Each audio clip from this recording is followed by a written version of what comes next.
And we're live. Probably. I'll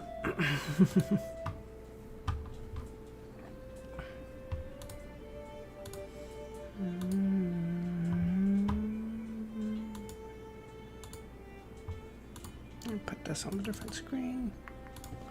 This goes here. Luvion, how's it going, man? How you doing? Thanks for popping by. My God, what a long day already.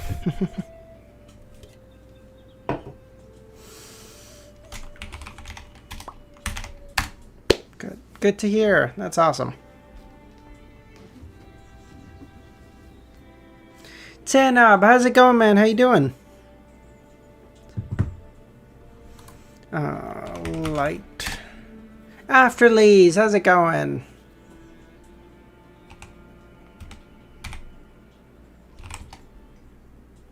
Good.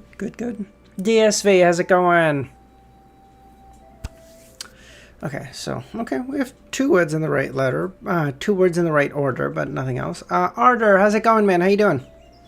T.I. at work while listening in. Oh, okay, nice, man. I got an email from my new job. The email says like, hey, if you log on here, you can figure out your starting date and like and like orientation and stuff. I can't log in, bro. So I don't know, so I have to call them and be like, hey, I don't know when I start work. Can you please tell me? Milosh, how's it going? Easy locked in last stream, is not giving up the race. Hey, it's all good. We'll lock in. We'll try to get to 1,000 by like tomorrow. We'll get to 1,000 tomorrow. I'll be okay. They scammed you? Who did Hope? What's up?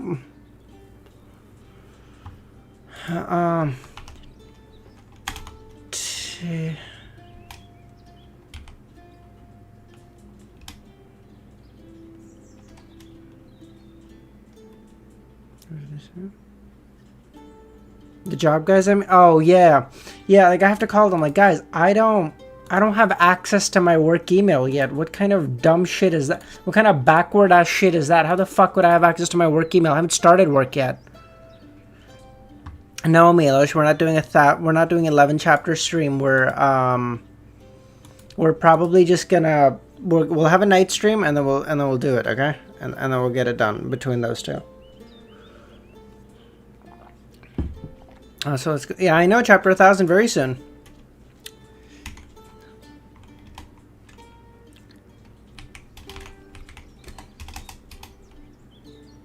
TIDO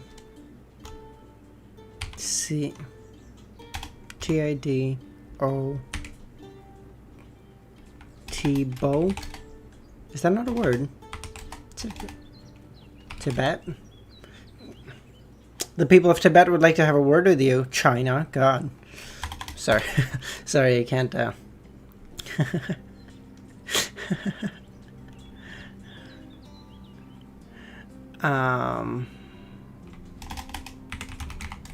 that a word? Oh, that was such a dumb word. That was such a dumb word. Oh, I'm so dumb. Nobody got today's Wordle in Discord. It's so hard. What the fuck? Justin, how's it going? Sag, actually.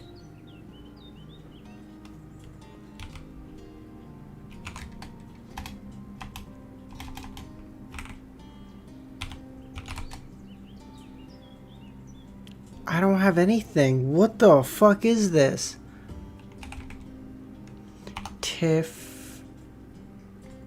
I did get it on the last one. Oh, nice entrap. Okay. Can chat collectively. Yeah, it's bad, dude. Tiff.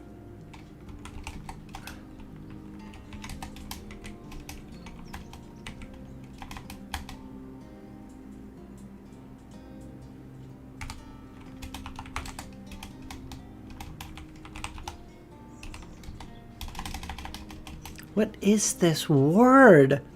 T-I-U.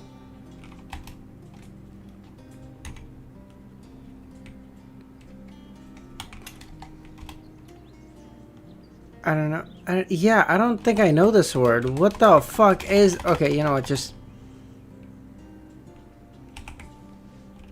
G-E-R doesn't exist in the letter, man. Lone Wolf, how's it going, man? How you doing? I don't have a fucking chance. You know, just give me Tiger. Let me get the fuck out of here. What was it? Tizzy. What the fuck is Tizzy? And a state of nervous excitement or agitation. Get me the fuck out of here. God damn it. You fucking... God. The English may have created the language, but god damn, they don't know how to use it. Fucking making up random bullshit. Username, I'm putting this on you. I don't even know if you're here yet, but I'm putting this on you. Dr. Z, how's it going? Okay.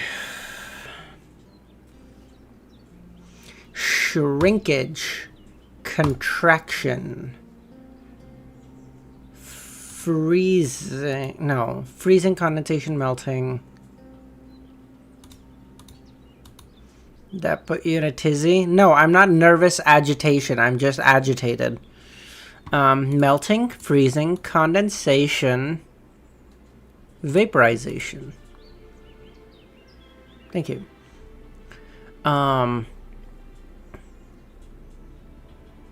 Extra, bonus, gravy, icing.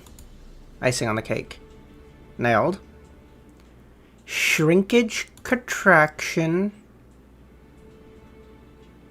regifting, yada yada, quote, possessive,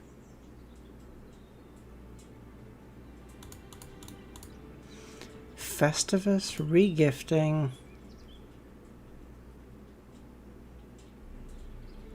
I don't know. Bro, the chances of us getting the last two should be like very high because, you know, we have 4 fucking chances. But even with that, I don't like my odds. What? Thunder, how's it going, man? How you doing? Yeah. Okay.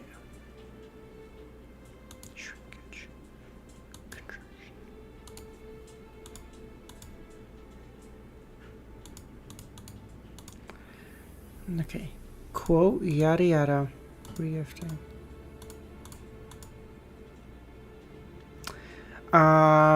Shrinkage, contraction, possessive, quote.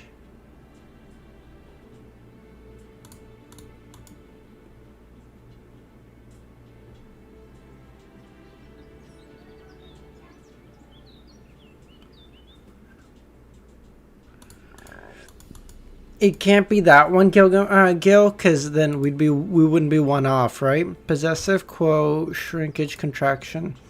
It's a good theory, but because I did the other ones and that wasn't one, so at least one of them is off.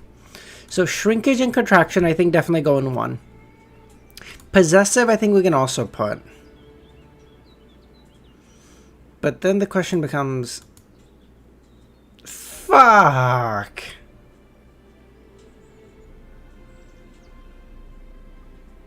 Foot. I recently started a new novel called A Regressor's Tale of Cultivation. I think is there a fucking manhwa for that one? Or, I don't know, like fucking...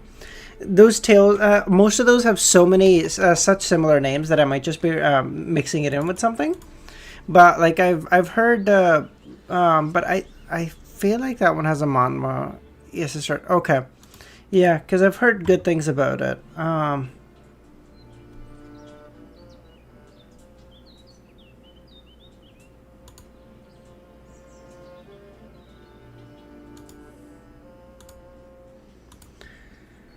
Okay, alright, it's 12:35. I think it's time to start reading, boys. Let's go. And girls, we have Dr. Z here. Also, I'm gonna pop in and out for the... No worries, Livian. Alright, we have a hard stop for 3 hours from now, okay? We have a hard stop. I can't go any longer than that today. I have something I need to do. Well, I mean, I don't need to do much, but like someone's coming to the house to pick something up and I need to give it to them. I read 7 chapters of the manhwa, couldn't wait, so I started the novel. Ah, I see, nice. Thorium, that's what I... Time trap. We'll try to get through 10, Thunder, if we can. I just watched a nice video. Oh, thank you, Dr. Z. That one took so long. I was talking to Devil yesterday after I finished because we were playing some Minecraft. I started working on it at about 4 p.m. my time. I went to the gym at 4 and I started working on the script while on the treadmill. Kept working through the entire time I was there. And, like, I mean, between sets, obviously. And then, what do you call it? And then I came home, started editing the video, and I got done at about 11:30. It took me basically 7 or 8 hours of straight work after the fucking script was already done. The script was, like, done, and then, like, I sent it to Romero to have him check it over. And then he was like, hey, like, I think you should add this bit, this bit, this bit. And I was like, oh, thanks. So I started working on that, and I was just... Oh, sorry. I apologize. I got too far ahead. I'm really sorry. I thought, okay. Oh, shit. Look at this title. Oh, shit, bro. Okay, fuck everything else. We're reading so quickly. Bizarro, sorcerer versus parasite. Who are we fighting? Let's go. Okay, sorry. I apologize. I fucked up. Okay, that was on me. I shouldn't have done that. But, oh my god. That's so good. Let's go. Oh my god. Oh, that's not a spoiler, okay? That doesn't count. I mean, it's just a teaser. It's a teaser trailer. God. God, this community is overreacting. That's a huge fucking title. Jesus.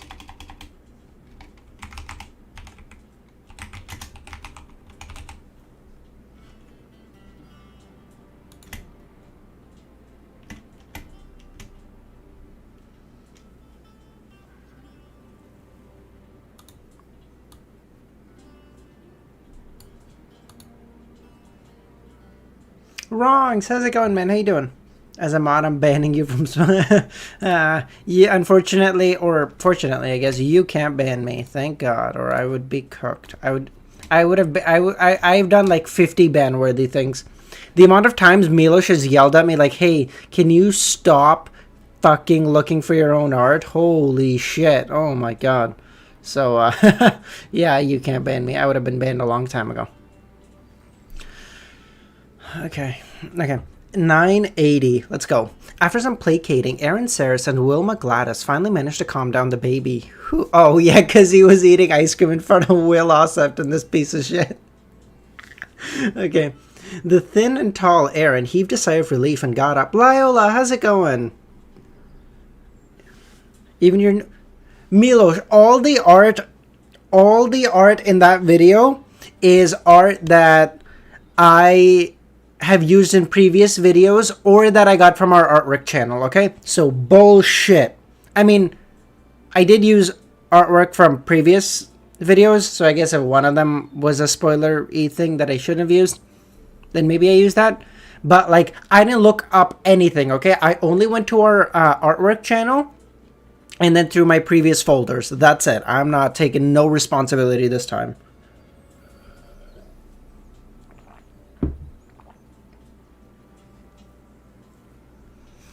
Okay.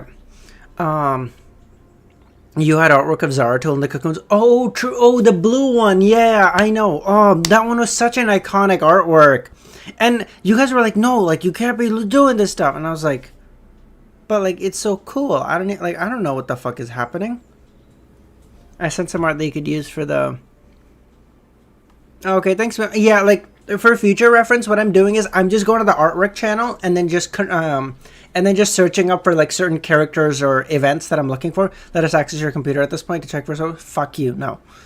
Okay, if you guys, yeah, no. Okay.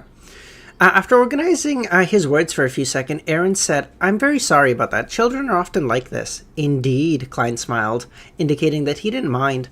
Following that, he changed his topic of conversation and continued with his experiences in Balaam. During this process, he made use of his Beyonder powers more than once, making everyone in the activity room fall under the effects of an illusion. Then he picked up the ice cream, which he hadn't finished yet, changed the spoon, and got up with a smile. Walked to the pram and said, "Will, do you want some?" Oh, he's such a bitch. He keeps doing it to Will. Doing it to him once was bad. He just keeps doing it.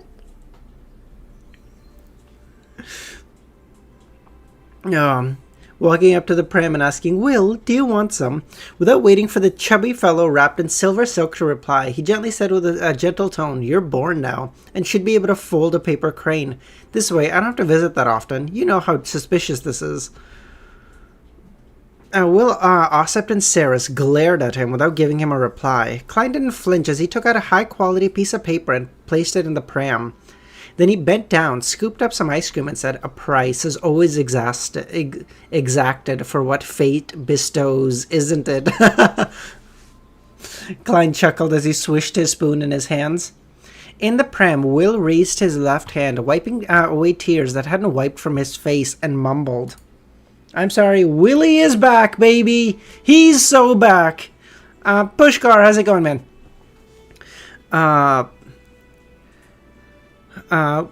Mumbled, "For Beyonders of the Fate Pathway, the exacted price needs to be paid first before the bestowment." With that said, the chubby baby grabbed a piece of paper and folded the crane with great difficulty. Klein stood in front of the pram and maintained the stability of the spoon, watching the scene with a smile.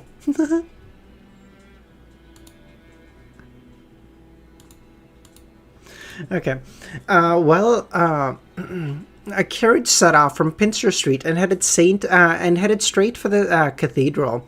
While passing by his home, Leonard Mitchell looked out the window and seemingly muttered to himself, "Dwayne Dantas is back." The slightly aged voice rang out in his mind, "Fate will ultimately intertwine." "Old man, you're becoming more and more of a charlatan after you woke up." "After these, yes, overworked baby." That's so good. New Will Ossip and emoji dropped on the LOTM account. Oh, that's cool. If they're cool, we can add those to the Discord server. We can't add any more to the YouTube for now. I mean, I think once we get 2 more members, we'll be able to add 1 more. And then we'll also have to deal with the whole fucking monocle bullshit at that point.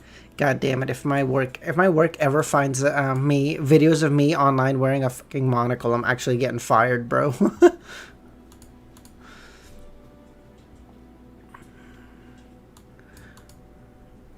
Pala Zoroas chuckled. I literally sent them in the... thanks, Milosh. Pala Zoroas chuckled. After coming to the St. Samuel Cathedral, Leonard entered the study of Backland's Archbishop St. Anthony under a priest's lead. "Your Grace, you summoned me." Although Leonard had already anticipated, he bowed in a rather lackluster manner in front of Anthony Stevenson. Anthony nodded. "You have already rendered enough services to apply to become a Sequence 5 Spirit Warlock. However, you haven't finished digesting your Soul Assurer potion. Hence, I'm extracting you out of Soest's team and assigning you some separate missions." "I am at your command," Leonard replied. "Replace the danger one. I don't see it getting used much." I mean, we can maybe do that, Pushkar, but then what do you want me to do? Is there something really cool that we'd use it a lot more that we could replace it with?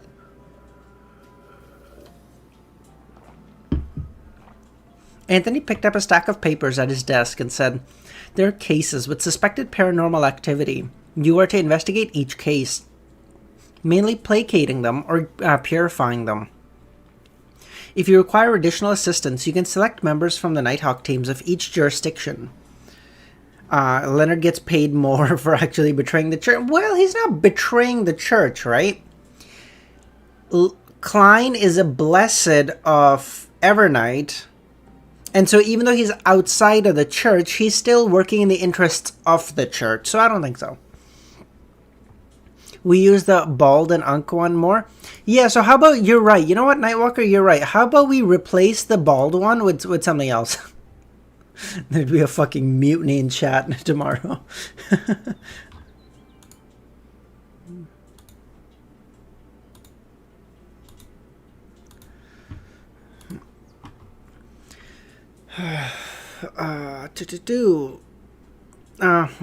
Anthony picked up the stack of papers on his desk and said there are cases with suspected paranormal activity.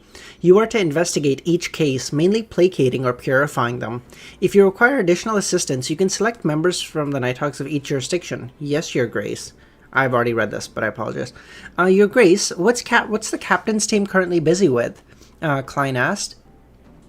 They have been assigned to help Cresset finish a mission, Anthony Stevenson replied. His Excellency Sesamir is also in Backland. May the goddess bless everyone, Leonard answered. Praise the lady, Anthony said. After leaving the Archbishop's study, Leonard headed to the basement. He wanted to find a quiet room to list down his upcoming missions and run through them. Midway down the stairs, he subconsciously looked at the stained glass, the sunlight shining in, making the artwork made from stained windows look even more solemn. It accentuated the tiny bugs and dust that floated in midair. Upon seeing the scene, Leonard suddenly recalled the old man's description of Amon. He had the inexplicable feeling that the blasphemer was everywhere.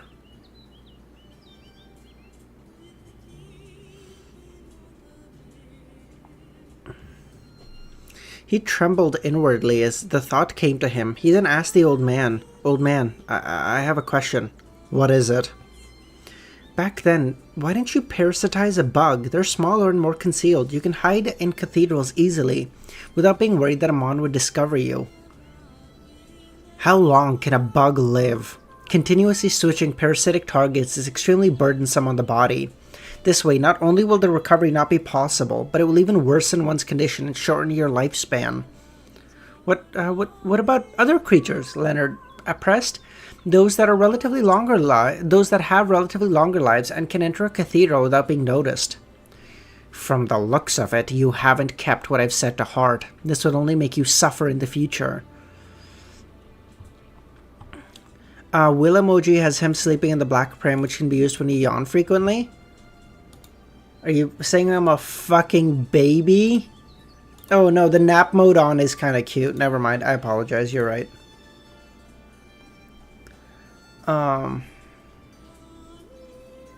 That is actually quite cute. Okay, maybe we can do that. Just to show everyone what it looks like. This is the one that they're referring to. I mean, there's other ones from the Will Oscepton set, but this is the one that is referring to. That Pushkar is referring to. This one's also pretty cute.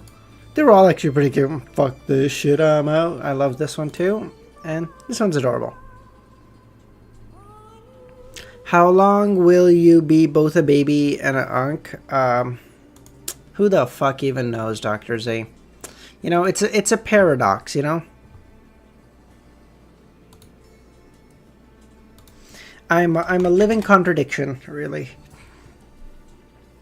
Yeah.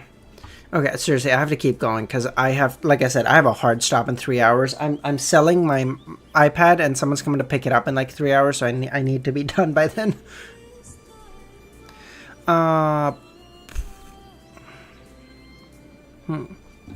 The higher the sequences, the greater the inclination towards losing control, and the more madness accumulates. This is the trait of characteristics. It can only be resisted and suppressed. There is no way to eliminate it. Therefore, for a parasite, choosing a target for parasitizing requires one to consider these aspects. If one were to parasitize animals, it's still alright for short amounts of time, but if it goes on for too long, one will suffer the effects of the body's constructs and hormones. Everything is reciprocal, isn't it? A parasite can influence the target, but the target can also parasitize but the target can also influence a parasite. I was telling you, no, Pushkar, it was of no fucking use to me, dude. I used the iPad only for taking notes when I was in uni, but now that I'm graduated, it's just like I graduated. Well, my last exam was done in April. From April until now, the end of fucking July, it's been sitting on my nightstand dead. Like, I just haven't even turned it on. I'm like, what the fuck is even the point of me having it? So I was like, might as well just get rid of it at that point. When one parasitizes an ordinary animal, it's necessary to frequently talk to someone to avoid forgetting one's former identity. Romero, how's it going? This way, the chances of exposure are extremely high. If one doesn't do that, the host will definitely influence the parasite, causing them to lose their ability to speak. Jesus Christ. It will muddle one's own existence until one doesn't even know who he is. It would then result in madness and the loss of control, crushing the parasite. If you sell the iPad, you spare the fate of being iPad kids to your niece and nephews. No, my niece is 4. She got an iPad for her Christmas last year, so it's cooked. Alright, it's over.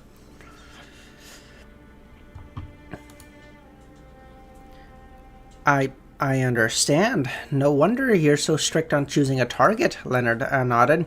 Are you trying to praise yourself? To us, the best parasitic target is undoubtedly a Beyonder of the same pathway. All aspects will be synchronized, and by nurturing them one sequence at a time, they can be made as replenishments for one's Beyonder powers. It would be the best medicine and a potential option for taking over the body. Upon hearing the old man speak such vile and terrifying matters, Leonard frowned. As he secretly heaved a sigh of relief, this meant that the old man wouldn't do the same to him. Make her lead Lord of the Mystery and she's old and that'll fix her reading comprehension. She's a pretty smart cookie, in fairness, so I mean, I don't know if I would ever want anyone reading this, especially the whole chapter 629 or whatever the fuck that chapter was with the Admiral's wife, Admiral's mistress or whatever the fuck. I don't think I would recommend this to anyone, because as soon as they read that chapter, they'd go, oh, you're a fucking disgusting person. So 627, yeah, so I don't think I would ever recommend this to anyone ever. It's like it's like, you know, you watch a really good movie and you're like, damn, like I know, like, oh, like my brother or my like dad or my mom would really enjoy it. And then and then you remember there's like a particular scene in it and you're like, yeah, I can't recommend this to anyone. This is cooked. It's like, bro, no, like, it's a 3-hour movie. It's like a 20-second scene. It doesn't matter. It doesn't matter. Pala Zoroast continued, the second best choice would be Beyonders of the Seer or Apprentice pathway. The absorption of their powers wouldn't incur too much of a burden on a parasite, allowing them to recover quickly. Oh, presumably because they're interchangeable. This also lines up from my theory that there's a super god, because otherwise, why is there less madness accumulation? I recommend Lord of the Mysteries to my mom. I don't give a fuck.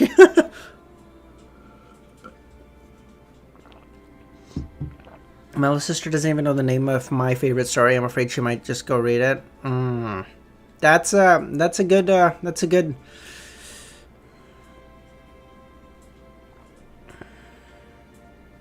Better ingrain that chapter in your mind. It's a rite of passage as a Lord of the Mysteries fan. The next choice would be smart Beyonders of other pathways. At the very least, communication and cooperation would be possible. As for you... Leonard was about to retort the old man when he saw the bishop walking down. He hurriedly shut his mouth and sped up. 7:30, 39 Balkland Street, Member of Parliament Mock's house. Dressed in a tailcoat, Klein got off the carriage and buttoned his clothes. Under the lit fountain's illumination, he entered the... Oh, the parasite! Oh! Klein's gonna be fighting Hazel's teacher! That's who it is! Oh, okay. There we go. Klein entered the foyer and met Maury Macht, who was dressed in an olive green military uniform. His wife Rihanna was wearing a shoulder-exposing dress. She greeted Dwayne with a smile. Welcome, our traveler. Everyone has been waiting for you to share your experiences. Shall I launch a travel column at the newspaper company? Klein replied with a joke. Macht knew that Dwayne had headed for the southern continent to do some business. Furthermore, it was business he kick-started. Therefore, he came close and gave him a hug and said, well done. Klein smiled with a nod and said, did you like the present? He was referring to the bottle of River Valley grape wine that could be made into a sour cocktail. It was excellent. I fondly recall the taste, Max said. Klein did a cursory glance and said, Miss Hazel isn't in. Bro, she's a child. Has she been sent to an all-girl public school? No, she's only sick. She'll head for the public school in September.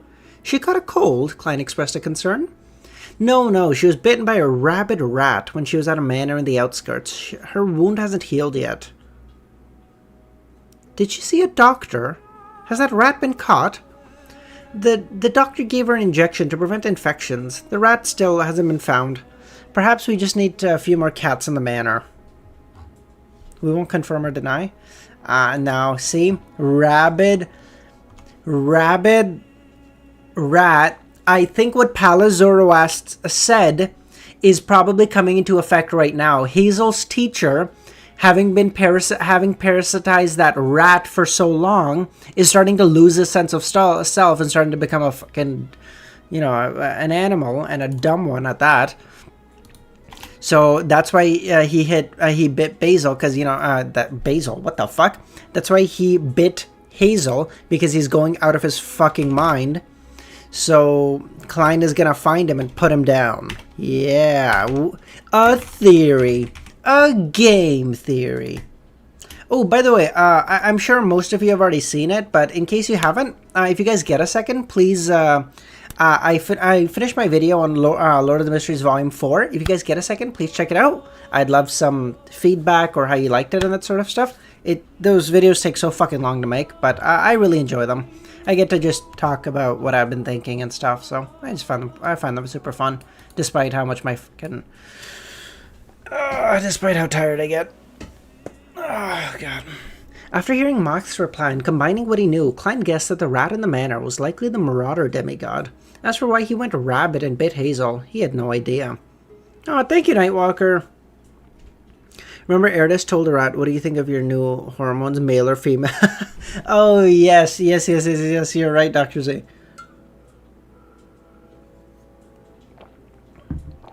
Klein nodded slightly and tapped his chest. May the goddess bless her. After saying that, he walked past the host and entered the hall. In a particular bedroom on the 3rd floor, Hazel was sitting on a reclining chair, feeling dispirited.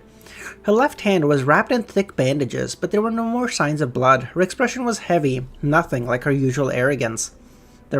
Jesus Christ, DSV, my God. In the manor, her teacher that was in the form of a rat, like the video, thank you, Pushkar. Her teacher that was in the form of a rat had suddenly bitten her. This resulted in her being stuck in a similar state, her entire being being turbid and muddled. It was as though it wasn't her hand that was bitten, but her heart.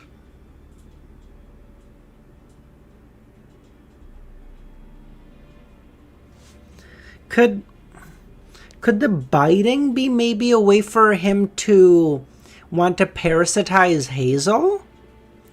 I don't know how you parasitize someone, but no, it'd be with a fucking transparent worm or whatever. Ringworm. Something. Interesting. To Hazel, although her arrogance stemmed from her upbringing, with her ability to absorb new information exceeding that of a normal person, her outstanding looks, and her family's standing, and her maturity compared to her peers, those feelings were still within normal bounds before she gained extraordinary powers. None of the aforementioned traits made her feel that she was different from others, or that she was fundamentally superior.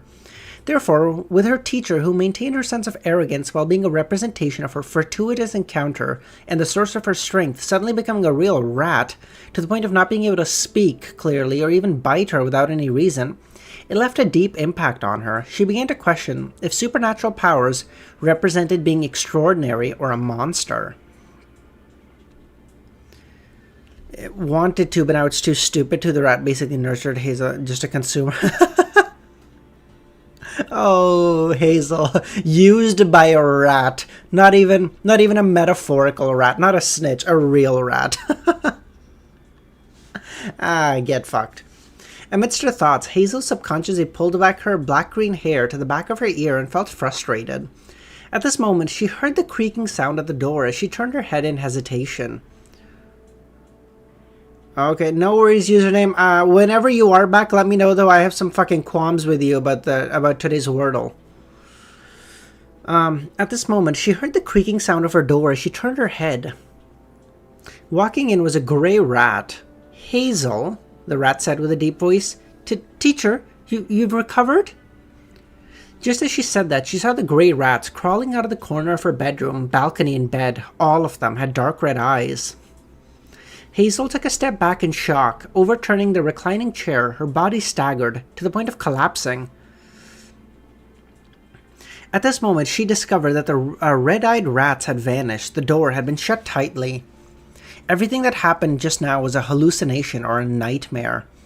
After a moment of silence, Hazel pursed her lips and sighed. She sat back down. As she massaged her temples, she frowned slightly. She had a nagging feeling that what happened was too surreal.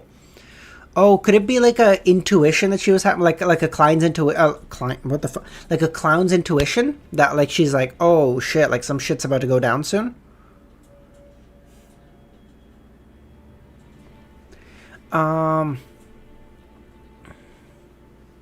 Her dark brown eyes darted around slightly as Hazel removed the necklace she wore around her neck, clenching it in her palm. The necklace's 7 green gems were equidistant from each other. Embedded around them were tiny diamonds. At this moment, one of the gems slowly lit up, emitting a green glow, giving her face a sheen and filling her eyes with mysterious symbols. The scenes from before surfaces in the girl's mind as her blurry dreamlike state gradually cleared. While observing her senses, Hazel sensed something amiss. She confirmed that she hadn't been dreaming, nor was it a short hallucination from having her mind go adrift. It was an hallucination. It was an illusion for nearly 10 seconds. Cryptologist. Cryptologist? Do I know this pathway? Sequence 7 Cryptologist? Of the Marauder pathway? Where do you think the volume and story are going to go now? No, that's not a new reveal, DSV. I know that one. Sequence 7. Yeah, we're good. Where is the story gonna go?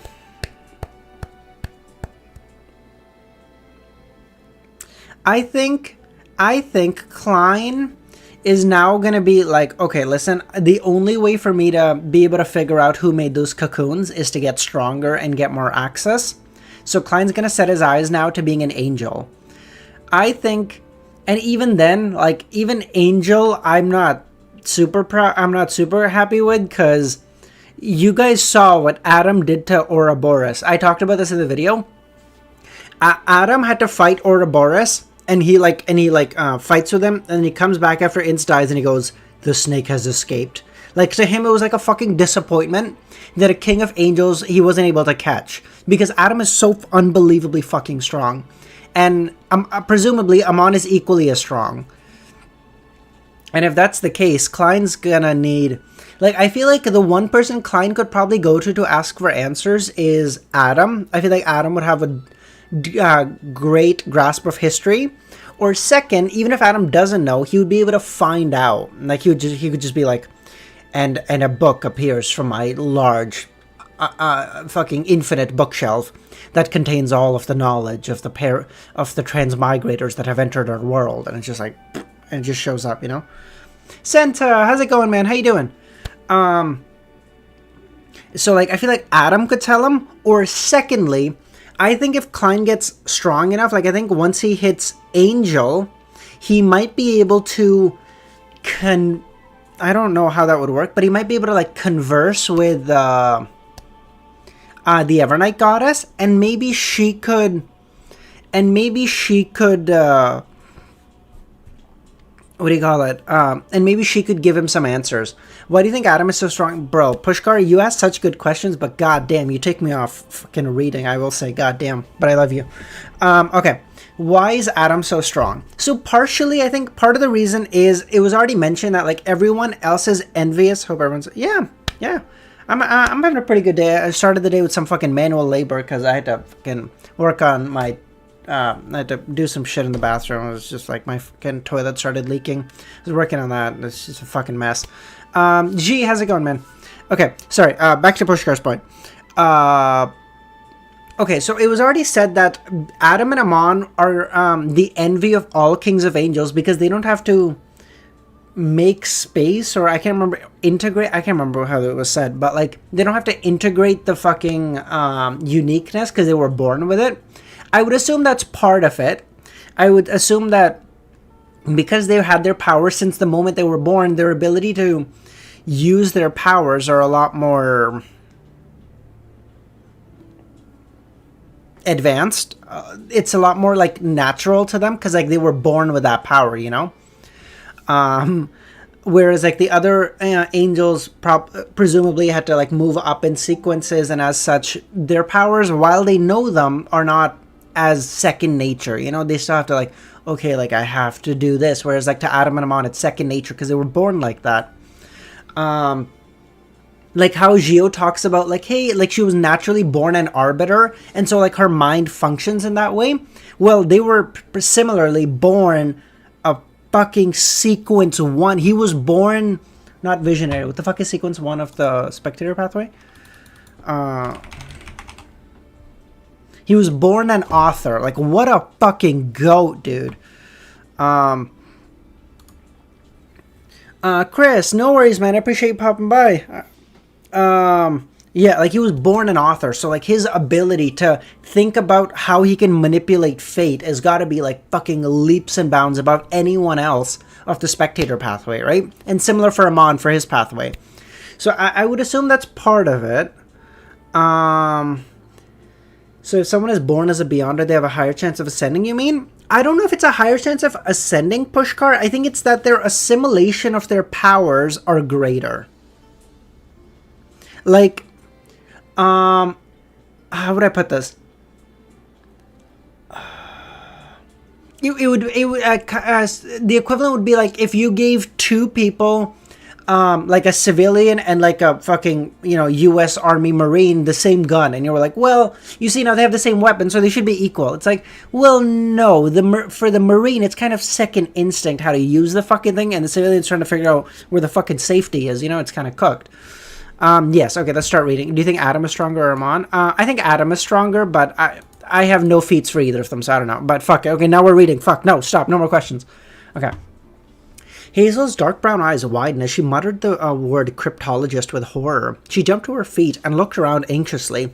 The more she looked, the more terrified she became. She had no idea what she would encounter next. The only thing she was certain of was that the other party's level and strength in the supernatural domain far exceeded her own.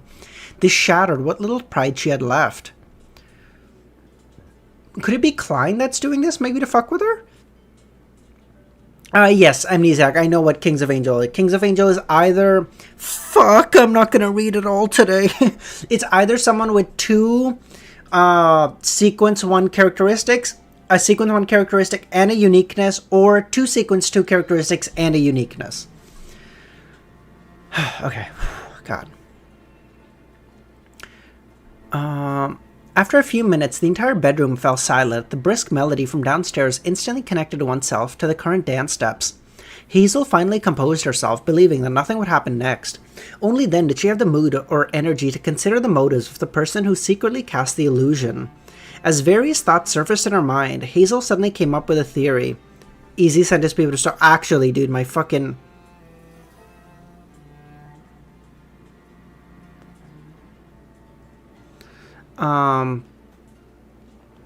As various thoughts surfaced in her mind, Hazel came up with a theory. The person from before was here for her teacher. Through the illusion, the person had confirmed her teacher's current whereabouts. I'm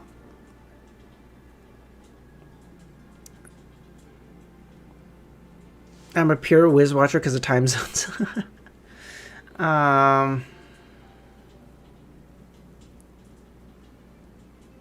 Where did you bring 2 sequences can have... 2 sequence 2 can have uniqueness? What? I said if you have 2 sequence 1 characteristics and uniqueness. What? Is it... Is it the teacher's friend or an enemy? He's definitely headed off to look for the teacher. What do I do? He likely doesn't know where he's hiding. No, all my neighbors know that I was bitten by a rabid rat. Hazel was thrown into a panic. Oh, did I? Oh, sorry. My apologies.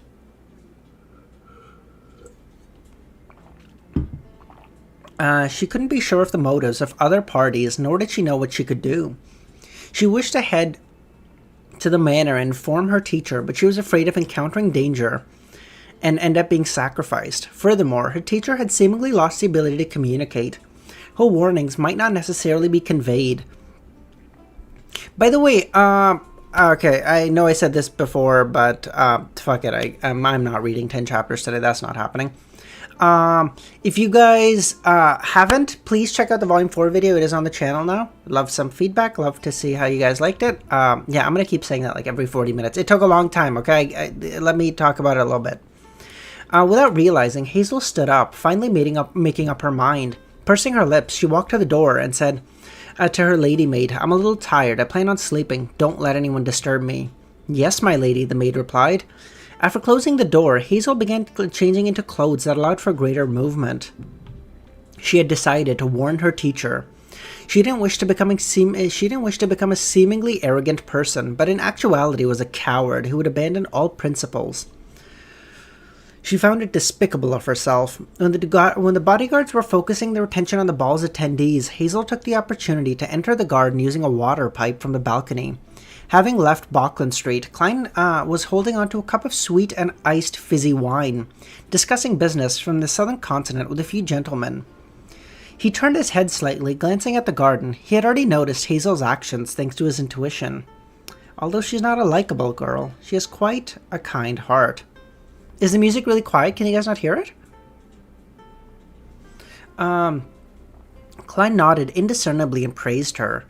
He wasn't worried about Hazel's actions, because to go to the North Borough's Bauckland Street to Mock's Manor in the Backland Northwest would take 3 to 5 hours on carriage. Before she arrived, he would have already used an excuse to leave the ball, teleporting straight over. I love that. Oh, that's so clever. He's like, let her spend 5 hours to get there. I'll just teleport over when she's done. Oh, God, that's so clever. Romero, I said likable.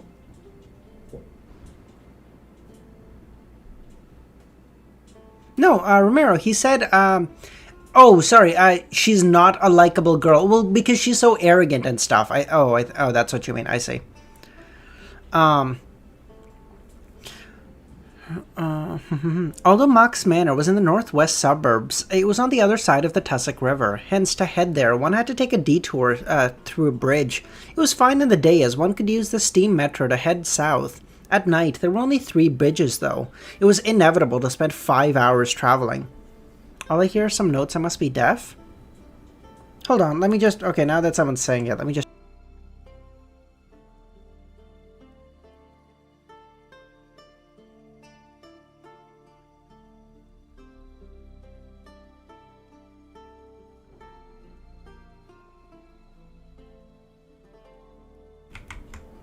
Okay, I see it. Okay, so I hear it. It's quiet. I definitely agree. So I'll just bump it up a little. But Noisette, how's it going, man? How you doing?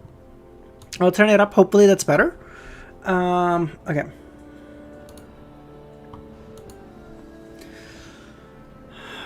Of course, as Klein had used Tinder before and read artifact 2105 blood vessel in thief's information, he had some idea of the powers of the marauder pathway. I'm pretty good, Noisette. I have a lot of fucking manual labor to do after I get done streaming today, so I am not looking forward to that, man.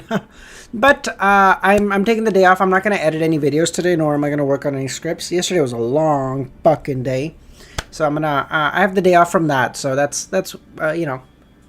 I'm not going to say a win, because I actually like doing it, but, you know, it's nice to take a day off. Therefore, he suspected that Hazel, who had an item of a higher level, could steal the flight ability of birds and use that short amount of time to cross the river. That way, she might arrive in 3 hours. Either way, I'll be faster than her.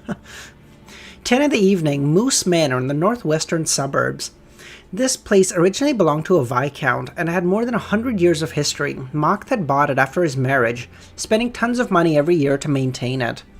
At this moment, the land steward was arranging for the servants to check every corner and lock all the windows and doors. It was a necessary procedure every night.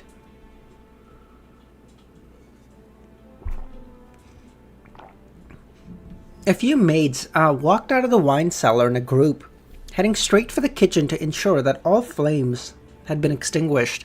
The moment they arrived, they heard squeaking sounds as they looked over, only to discover a grayish-white rat gnawing on a table leg. The rat seemed to sense their gaze, but it didn't run. Instead, it turned its head and glared at them. Meanwhile, there were more squeaking sounds as red-eyed rats ran out from the roof beams, storage cabinets, and all kinds of miscellaneous items. The maids nearly screamed in fear. As members of the lowest class in society, they were no strangers to rats. They had even killed quite a number, but this was their first time encountering so many. We need to get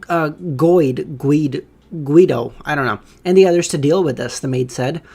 Miss Hazel was bitten by a rabid rat. They don't look normal. As they spoke, they retreated a great distance. At this moment, a figure quickly appeared on the table. He wore a white shirt and black vest under a dark-colored formal suit. He was none other than Gehrman Sparrow. Oh, shit. Oh, my God. This is so good. We get the number! Klein can control as many as 50 marionettes. Bro, I keep fucking spoiling myself because I skim my eyes. This is cooked. I need to stop doing this. He can! Someone said 50. I thought you guys were fucking lying. 50 marionettes?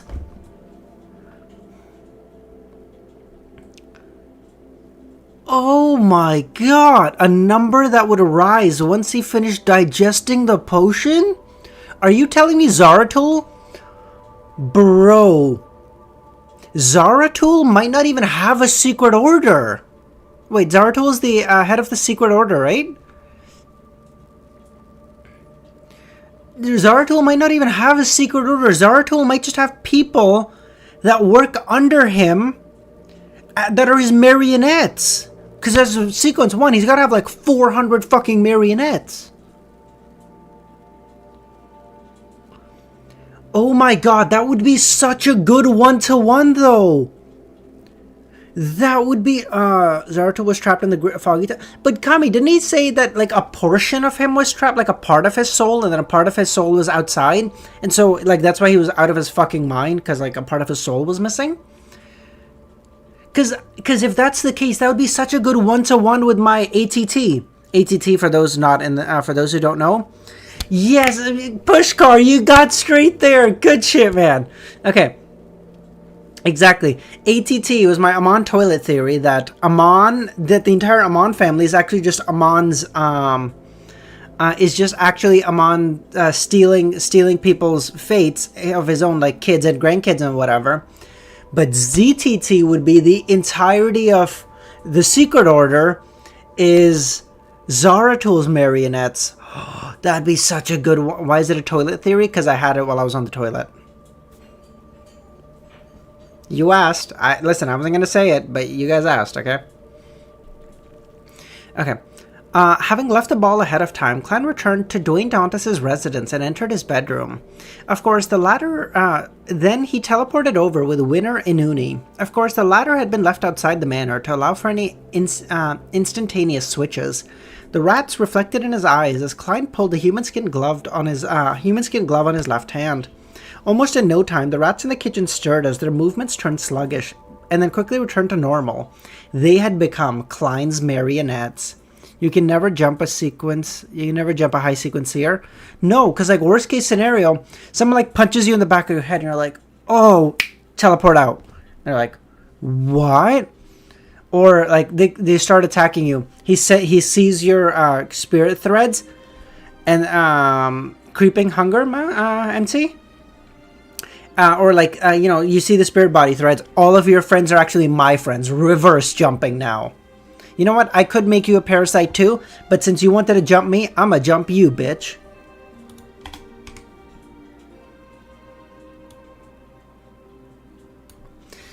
So I'm curious, would Klein's Would Klein's danger sense at this point be greater than that of the devil in Volume 2? Because, like, I remember that was, like, the height of, like, danger sense. Because, like, the devil would just, like, oh, if you talked bad shit about him, he would just be like, oh, they're talking bad about me, I know where it is. Right? Like, I wonder if it's greater than that at this point. Devil is just, that is only sequence 5 Thunder, but like that's also one of their things that they are like known for, right? Like a clown's intuition is cool, but it's not like the thing. Whereas like for a devil, I feel like that's way more important. They're different, yeah, of course they work differently. Like I feel like a devil's one is way better because there's like as soon as someone thinks about causing harm to you, you're like, oh, I know it. What the fuck?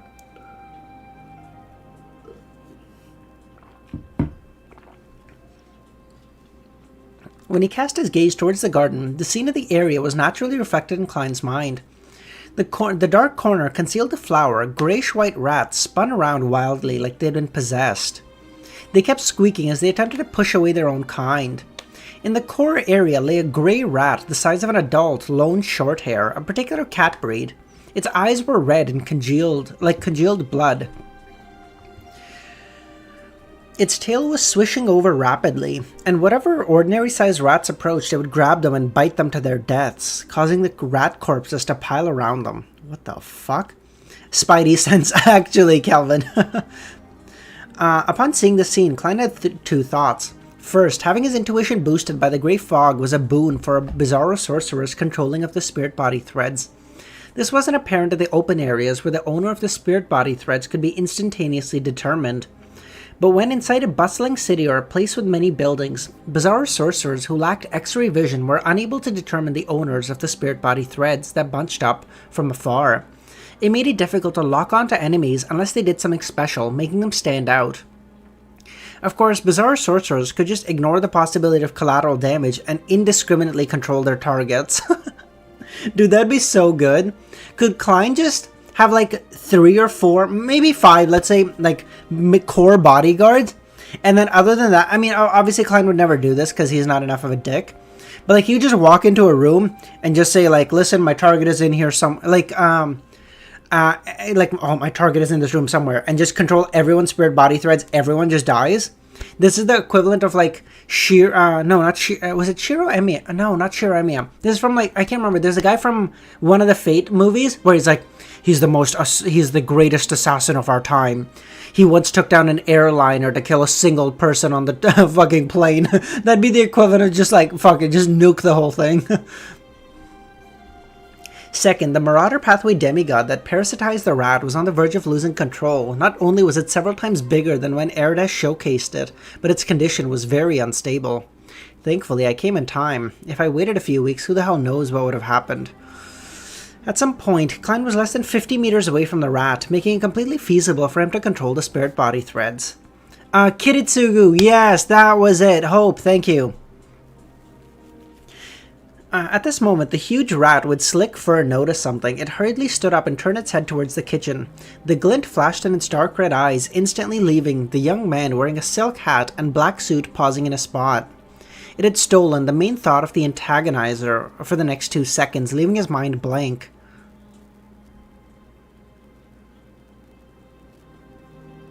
Furthermore, it didn't do the follow-up action that a Sequence 5 Dream Stealer would have done. Oh, fight music, fight music, fight music. Yes, yes, yes, yes.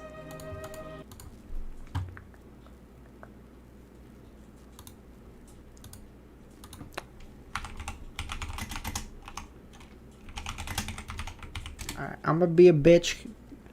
I'm gonna just go with this. A Steel Thought? I think so. I think so, Thunder. No. Oh yes, we saw Mobet do it to the dragon. Yes, yes, yes, yes.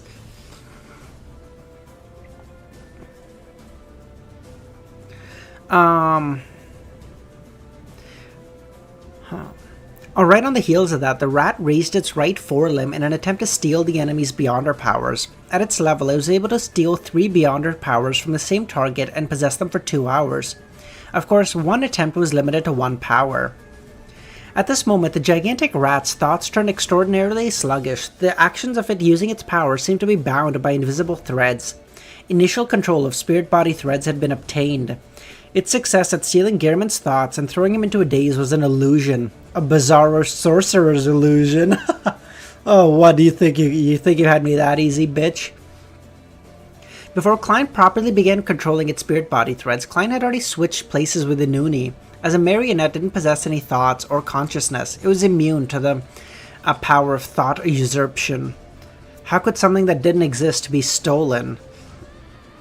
And in order to trick the Marauder Pathway demigod, Klein had used the illusion powers which had experienced a qualitative upgrade, and had deliberately made Inuni, who wore Gehrman Sparrow's appearance, put on the corresponding act. At this moment, he was outside Moth's house. His straight-line distance from the gigantic rat exceeded 500 meters. But this didn't stop him from controlling his opponent's spirit body threads, because a Bizarro sorcerer could gift his powers to his marionette, including the control of spirit body threads, the core for converting a target into a marionette.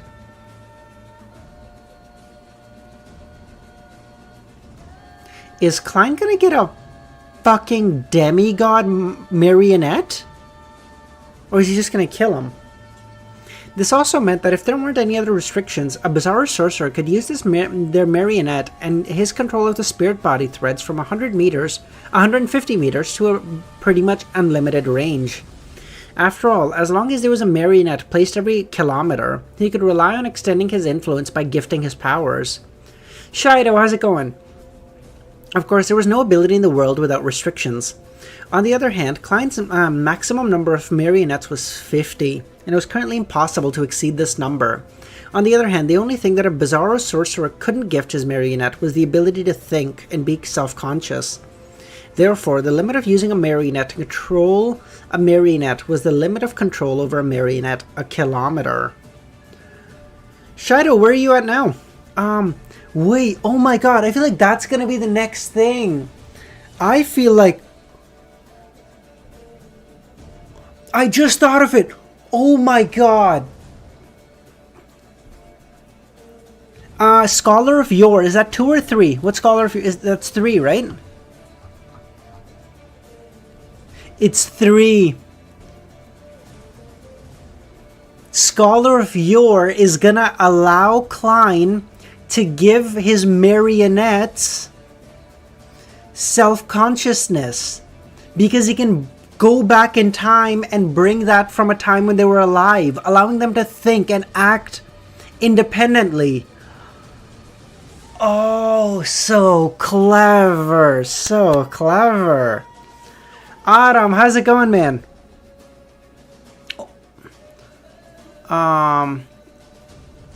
I've read 100 chapters of the ORV manhwa. ORV's awesome. Shadow, I agree. ORV's awesome.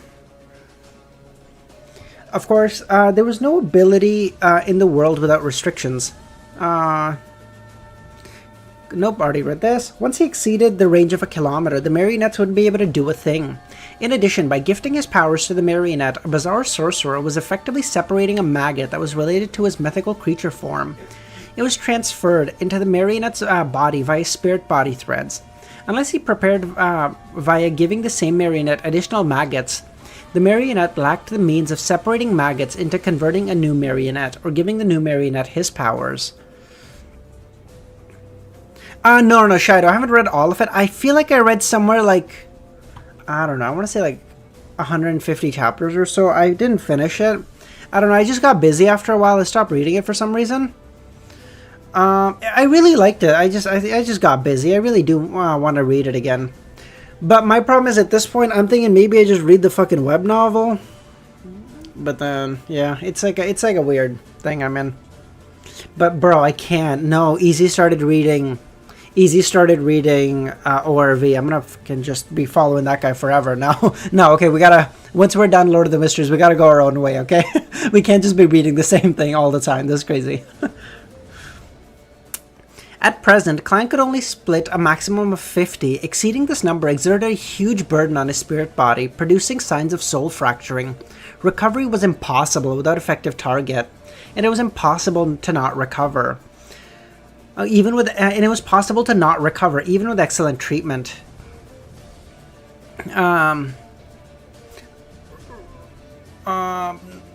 What did you say? Not back.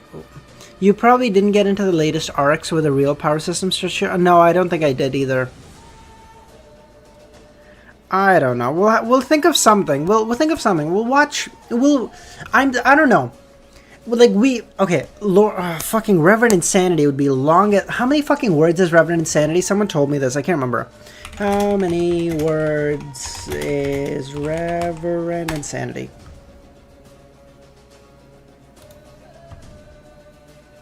Give or take about 5 million. Give or take 5 million.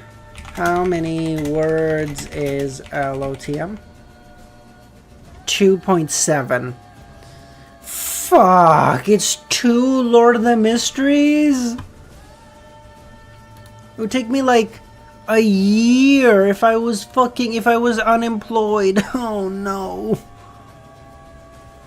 With the Marauder Pathway Demigod actions turning sluggish, the rat had previously turned into the rats that had previously been turned into marionettes rushed out from Inuni's side.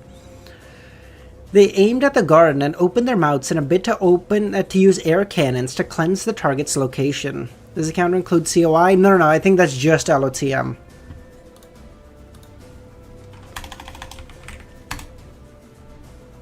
A COI is... I don't know. I don't have the words for COI. Read it for the OSAD art. OSAD art is kind of base though. Suddenly, a red glimmer lit up in the gigantic rat's eyes. Instantly, Gehrman appeared at the dark corner of the garden amidst the dead rats. As for the Marauder Pathway Demigod, it had arrived inside the kitchen. It had stolen Gehrman's Sparrow's position. That's crazy. But alright, got banned. It's not finished, noise. From what I understand, it's like really close to the ending, but it's not done. The marionette rats shot out their air cannons without being able to stop midway. Tina, we are gonna read COI, but we're probably gonna read like 1 or 2 short, either web novels or like mangas or manhwas after Lord of the Mysteries before I start COI. I just want to take a bit of a break from something this like lore heavy and stuff. And just, and pick up a different fandom as well, I have my... Love you, peeps, but I would love some other stuff from non-Lord of the Mysteries people, too. I don't know what that would look like. I don't know. But we'll figure that out later. The entire garden was leveled by the marionette rats shot out their air cannons without being able to stop, hitting the spot where Gehrman was standing. It left the soil splattering and threw the flowers into the sky. It alarmed the servants in the manor as their bodies trembled. The entire garden was leveled by air cannons, thinning the layer of soil within. If Klein hadn't directed the attack in that direction, the manor's main building would have collapsed. Oh, I guess cannons, yeah, that would do it. Amidst the flying sound, the rats were left dismembered, but Gehrman remained standing there uninjured. Queen, how's it going? What about Shadow Slave? Maybe SS. Maybe SS is not bad. How long is SS? Someone tell me. Shadow Slave is getting a manhwa. I don't mind reading the Shadow Slave manhwa, but from what I understand, Milos, it's coming out like really fucking slowly, right?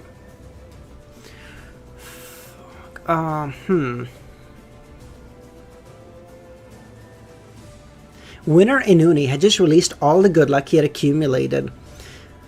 However, his control of gigantic spirit body threads had been terminated. There was only a limited number of spirit body threads. The rat marionettes were unable to interfere, for it might create pandemonium and cancel each other out. 2,000 chapters? Okay. If someone has an idea of like a web novel or something you would like me to read, please toss it in chat, okay?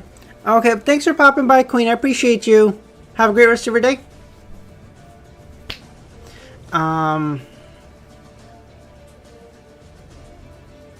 Hazel's teacher, the Marauder Pathway Demigod, took this opportunity to regain his freedom.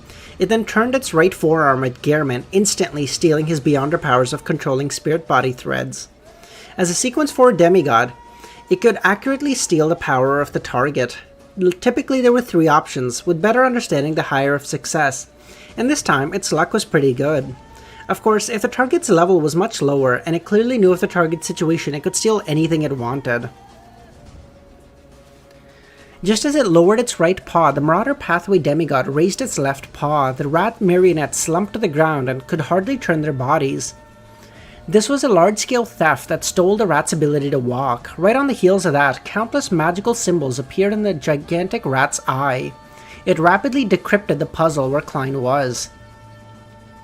With a red glint, both paws and instantly appeared beside Klein. This time it had stolen the distance between the two. This is so cooked! I can just steal... Bro, at this point, just steal the air from his lungs and be done with it. What the fuck is this? Increase the music volume? Yeah, sure. No worries.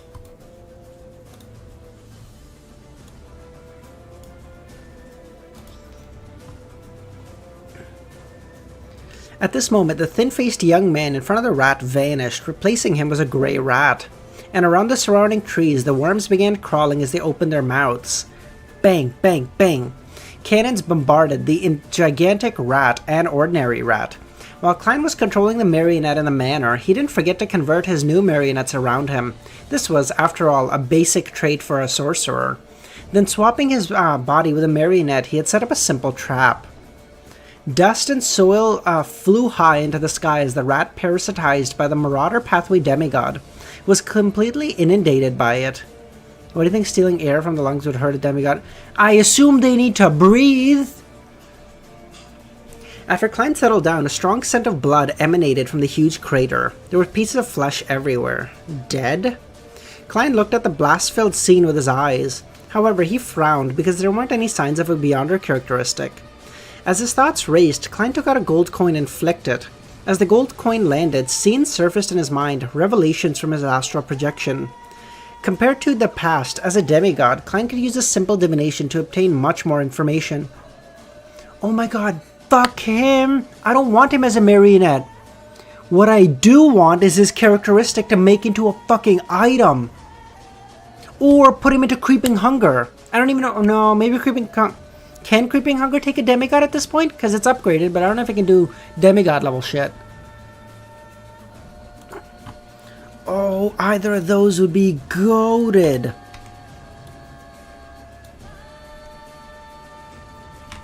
Anyways, I think I'll read all manhwa chapters currently, then I'll head out if I want to continue with the web novel. Sam, that's a good plan, Shadow. In Your Name? Am I watching a fucking romance fucking anime movie? What the fuck is happening here? What is this name? What is this title? What do you think of a high sequence marauder now? I think he a dumb bitch for parasitizing a rat.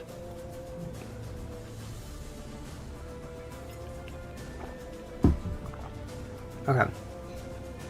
When the flicked gold coin landed on his hand, Klein didn't see whether it was heads or tails, because his mind was fixed on a scene.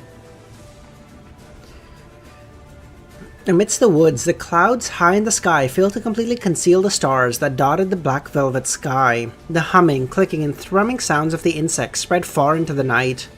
Klein rapidly used his knowledge of astromancy and roughly gauged the location of the scene. Then his body phased away, appearing beside Inuni before grabbing his shoulders. During this process, Klein controlled the transparent maggots he had implanted in the rats and insects before severing the connection. In just 2 seconds, he vanished from the manor that was gradually turning chaotic and noisy, teleporting to the spot he had seen in his mind. The area was identical to the revelation Klein received. It was extremely silent, to the point of being able to hear the breeze wafting through the leaves and trees. Vanitas. Let me just get that pulled up. Give me a second.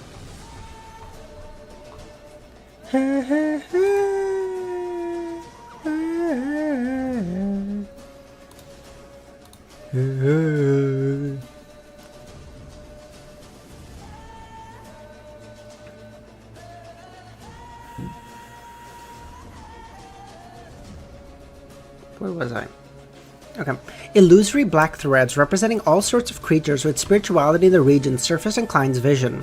There were copious number of them, dozens, with a gross being a gross understatement. To sieve through them and determine which was the problematic one couldn't be accomplished quickly. However, he wasn't in a rush. He had to confirm one thing. After his divination results could be trusted as long as the Marauder Pathway demigod didn't possess any high-level items. After all, after becoming a Bizarro sorcerer, not only were his powers elevated, but the Grey Fog's power also seeped into reality. What the fuck is this Grey Fog, dude? Like fucking 1,000 chapters in, I have the same fucking question I have 7 chapters in. With these two combined, it made his divination powers far more outstanding than most saints. Even without heading above the Grey Fog, it was unlikely he was weaker than a demigod of the Fate pathway of the same sequence. In contrast, the Marauder pathway's condition was in shambles. Therefore, Klein believed that the demigod was hiding in the woods and hadn't fled far. Due to such reasons, he believed that waiting patiently was best. The Marauder Pathway demigod was relatively weak and in an unstable condition, close to losing control. After experiencing that intense battle and abandoning the rat's body, the situation only worsened. It was impossible to experience an improvement. The Grey Fog is a fog that's grey.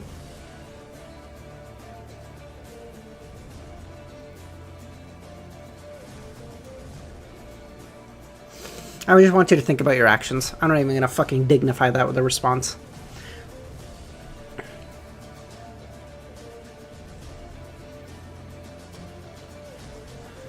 After experiencing the intense battle and abandoning the rat's body, the situation only worsened. It was impossible to experience an improvement.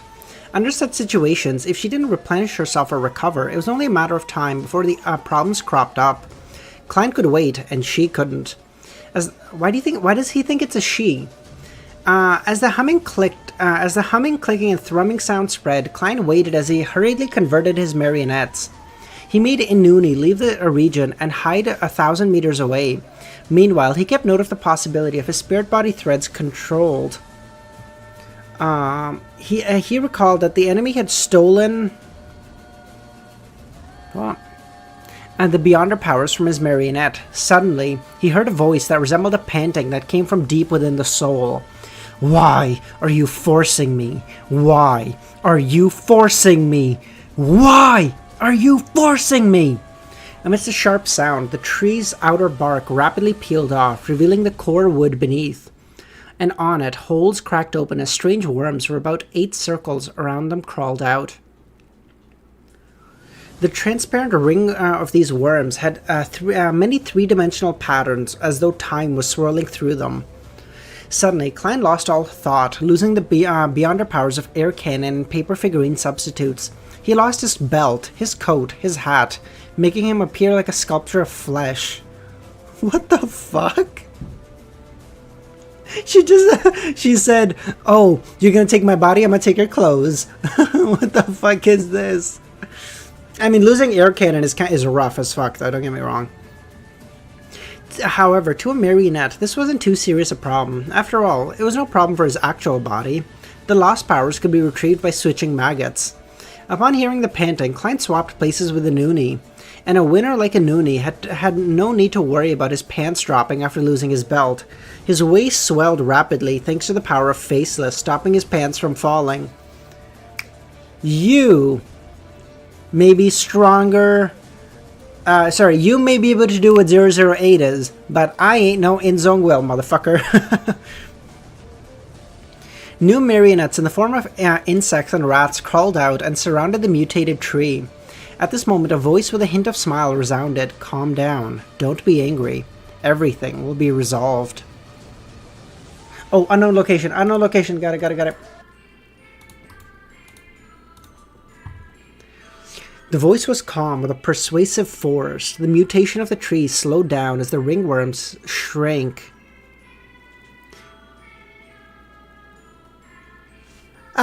Amon! Convergence! Demigod of the Marauder Pathway! Amon is here!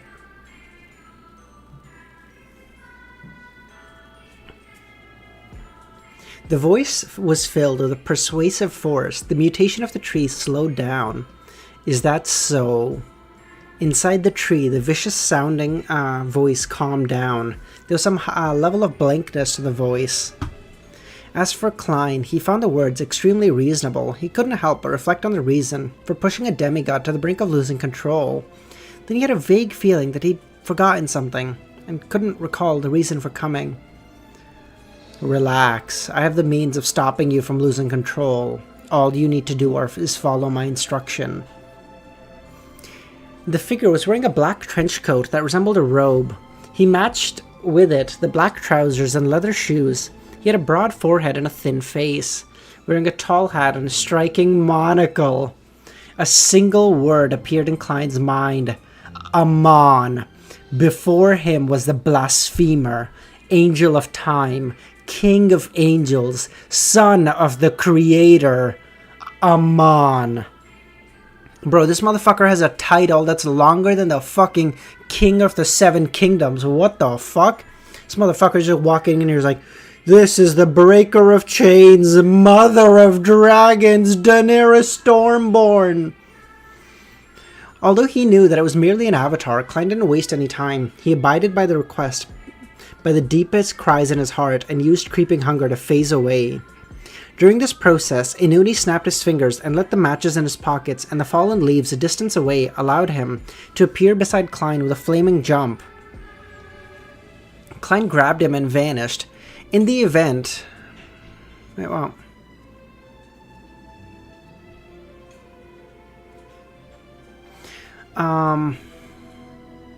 In the event that Amon tried to stop him, or if Inuni wasn't able to return fast enough, Klein's plan was to abandon his marionette and travel far away.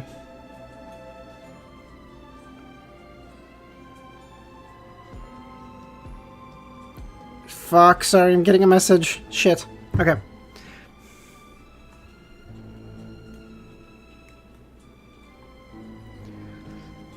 In the event that Amon tried to stop him, or if Inuni wasn't able to return fast enough, Klein's plan was to abandon the marionette and travel far away.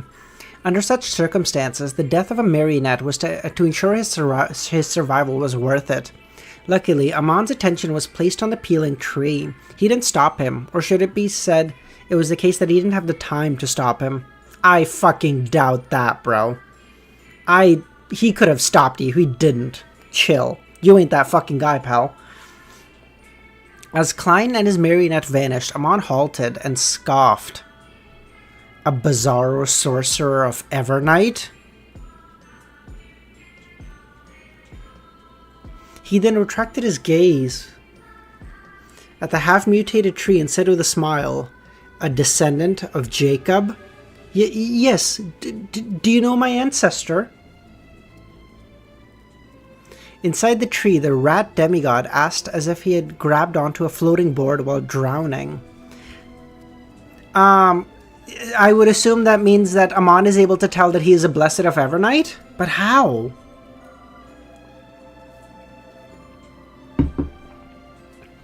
Of course, Amon stroked his chin. They tasted excellent. What is he on?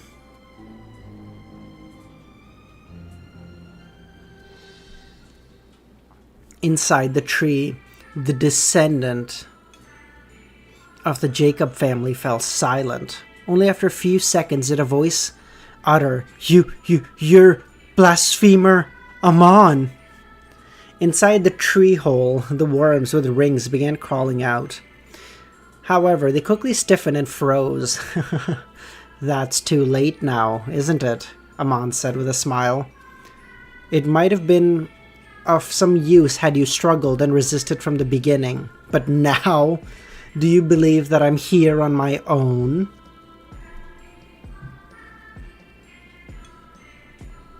As he spoke, the trees around him shook as the leaves of different trees ruffled. Birds leapt into the branches and let out crisp chirping, and even the night breeze had an indescribable feeling to it. The Jacob descendant, inside the mutated tree's speech came to an abrupt halt. I heard that your family has split into tiny families with no interaction, Amon laughed. Afraid that a lot of you will be caught by me, right? Didn't you establish a secret organization with Zoroaster descendants, as well as other Beyonders of the Marauder pathway? I think it's called the Hermits of Fate. You're probably a member, aren't you? Let me see if I can replace you and infiltrate the organization. A secret organization meant to defeat Amon and defend against Amon. Has Amon participating in it? Just the thought of it is fascinating. Having said that, he glanced at the mutated tree that was vigorously shaking and said, "Unfortunately, from what I can see of your fate, you didn't undergo a good education in mysticism, did you? You can't be a member of the organization. Are you the only one left of this family branch? You wish to seek out a secret treasure left behind by your family, but you ended up getting injured and sealed? You even parasitized an ordinary animal. Yet there are signs of you not talking to humans for a long time.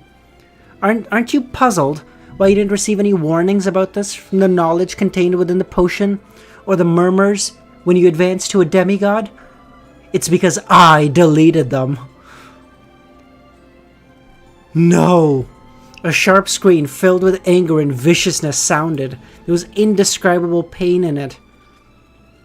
The mutated tree's tremblings intensified until it calmed down. The streams of light flew out from within and surged into Amon's body. Bro, he's so evil! He was like, "Yes, I want you to fuck yourself. I want you to just get in the most shitty positions, and then I'll just take you over, head out, you know? This way, it's way easier for me to, like, I mean, don't get me wrong. You could be a full string and I would still kill you. Don't get that shit twisted. It's just so much easier if you're just kind of stuck in like a tree or a rat or some bullshit, and then I just, you know, TP in, TP out sort of thing, you know? Taking out a piece of silk, Amon took off his monocle and wiped it as he mumbled, "How foolish. She actually believed me when I said it was too late." A flaw of people who are on the brink of losing control is that they're so easily fooled. If they had carefully thought about it, how could she not realize the problems? If I could finish her off quickly and steal her fate, why would I waste so much time talking with her? An avatar is an avatar after all. After Amon wore his monocle, the streams of light that flowed from the tree had been completely absorbed by him. At this moment, a figure was passing through the woods, Hazel in hunting gear. She seemed to sense something as she looked over, only to see Amon. She then revealed a smile. "Teacher, have you recovered?" "Oh, someone has noticed a problem with you. It's best that you hide." Amon listened in silence, before curling the side of his mouth slowly. "All right."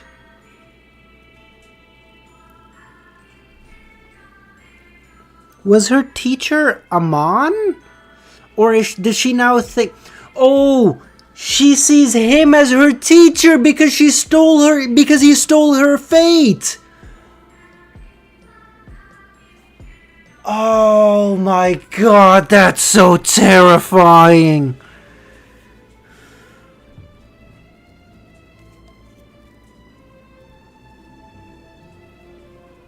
Imagine a marionette and advancing and not gaining info and controlling spirit body threads. Amon basically doing something almost as crazy. He sabotaged his whole path away.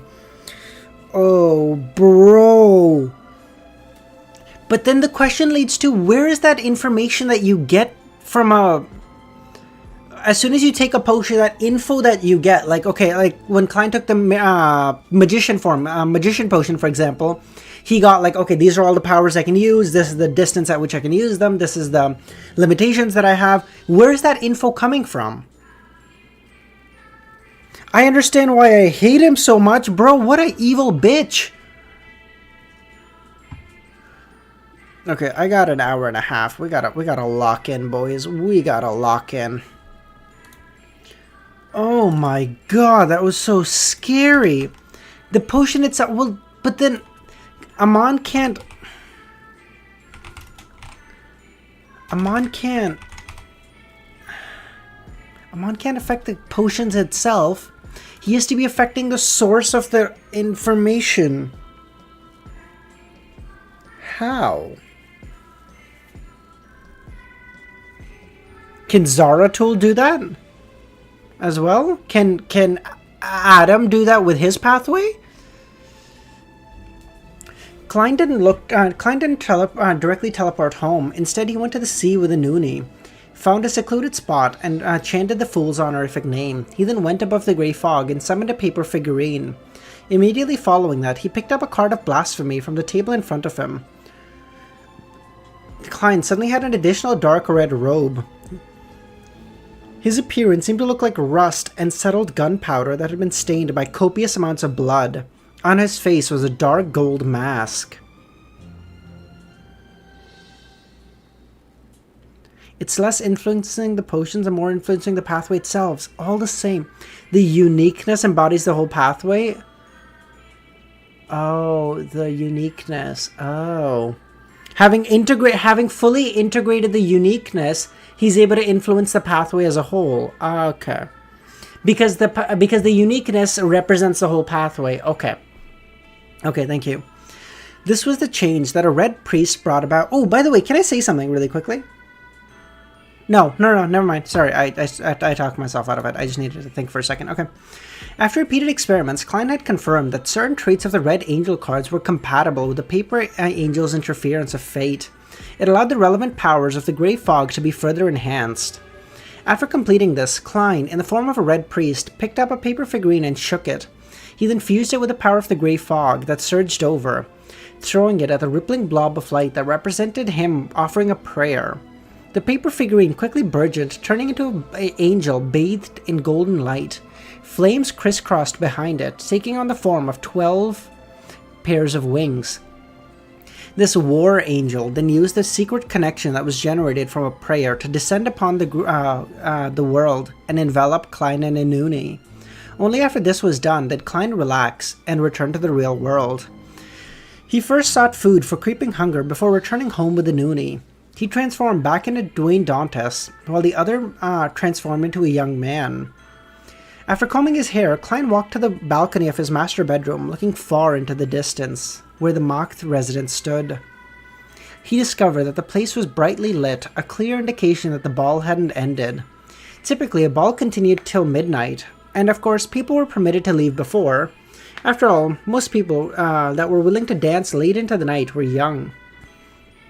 What do you think the uniqueness of the Marauder pathway is? Theft? I don't know. I rightfully don't have an answer. What would represent thieving? What would represent theft?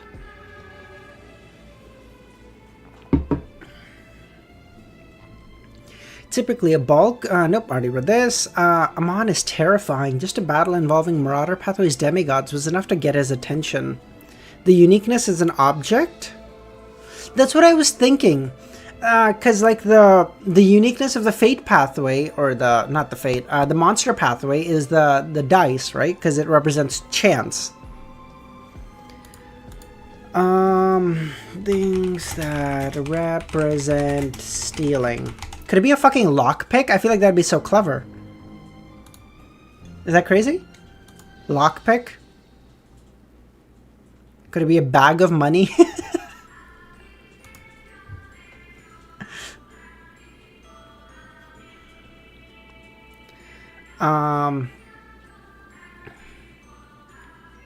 At his level, the law of Beyonder characteristics convergence should be substantial. I can't eliminate the possibility that the demigod's mutation, while being on the brink of collapse, had caught Amon's notice. Klein couldn't help but recall everything that seemed to happen, afraid that he would find a thin monocle-wearing man in the reclining chair behind him. He felt lucky that he had already become a demigod and could converge the aura of the grey fog to prevent other demigods from noticing it. Otherwise, with the interest Amon had taken in the grey fog, his focus would definitely be on Gehrman instead of the Marauder pathway. Had that been the case, he might not have been so successful.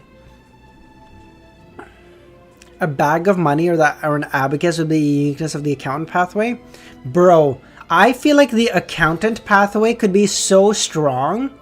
It would be some like bullshit like, oh, I imagine the pathway kind of similar to like the lawyer pathway or the arbiter pathway, where like suddenly, you go to attack someone and the guy goes, he attempted to use his spirituality to unleash yet another air cannon. However, he had miscalculated the amount of spirituality left, and he was now completely depleted, on the verge of losing control. And you just start mutating, and you're like, wait, what the fuck?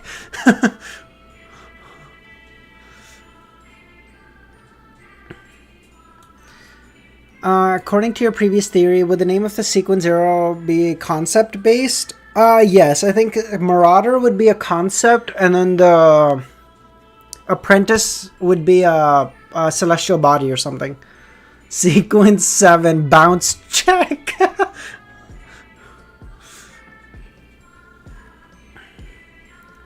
But this didn't ease his mind, because the demigod was involved in Bachman Street after all. He had encountered Admiral of Blood here and been forced to trigger the explosives. Finally parasitizing a rat, here she had been warned by a mirror, learning of the Marauder Pathway Angel, who was in need of replenishments, and that Amon was on the way. You have not filed your taxes. You lose control. I see in your past you did not declare the money you got from gambling. I bequeath onto you, the IRS!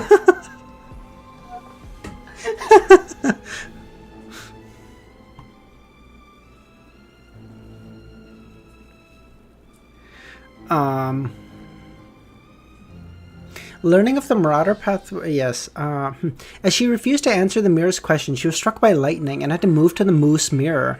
In addition, Hazel, the target she had attempted to parasitize, was her student on the surface.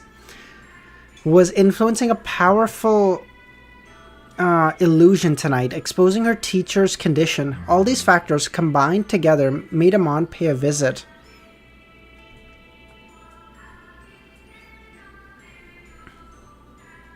It probably doesn't have, like, it's probably not called the IRS, but I'm sure it's called, but I'm sure there's, like, a tax collection service or something.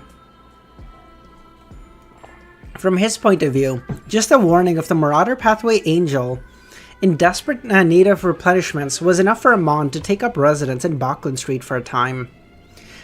Fuck, guys, stop. You keep talking about the accountant pathway. You're gonna make me stop reading, and we're gonna start making an accountant pathway, okay?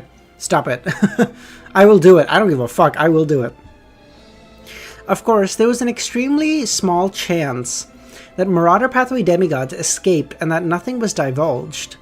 Klein believed it was impossible. After all, even with the confidence of handling the matter himself, much less Amon, who had a certain level of control over the Marauder Pathway. Sequence 8, which mirrors Sequence 3 in the black and the red. Sequence 0 would be Mr. Krabs. Yes, you become a Sequence 0, someone comes to fight you, and then they go, he attempted to make a great influence, however, his soul had been sold for 87 cents, and it's just like, immediately loses control. What do I do next? Regardless, I need to do something, otherwise not only will my identity at Dwayne be at risk, it might even implicate Leonard and the ordinary people on Bachman Street. Mythical creature is a crab! Oh my god, that'd be amazing! His first idea was to establish contact with Leonard and come up with a plan with the grandpa in him, Pallas Zoroast. Klein immediately took up a pen and began writing. But then he paused. He found the confidentiality lacking because describing in detail might result in effect on a fate, leading Amon to notice it. The more secure method would be to pull Leonard above the grey fog. The discussion could be held there, and he could relate to Pallas Zoroast. Apart from this, what else can be done? Report it to the church? Klein muttered and considered a few things. He soon gave up the idea of reporting Amon because Leonard hadn't done so. With the understanding that the grandpa in him had of Amon, it implied that the method was useless. It's better to ask Leonard first and get a better situation. Klein made up his mind. He suppressed the urge to draw the symbol to ask Eridus or the paper crane to contact Will Ossepton. After dismissing Inuni, he entered his room and went above the grey fog. Sitting at the table of the fool, Klein conjured Gearman Sparrow, making the fake person pray piously. Honorable Mr. Fool, please inform Leonard Mitchell that I've discovered traces of the blasphemer Amon. I hope he can head to your kingdom as soon as possible to discuss actions. The time will be up to him to decide. Klein then added as the fool, there's no need to hide it from Pallas Zoroast.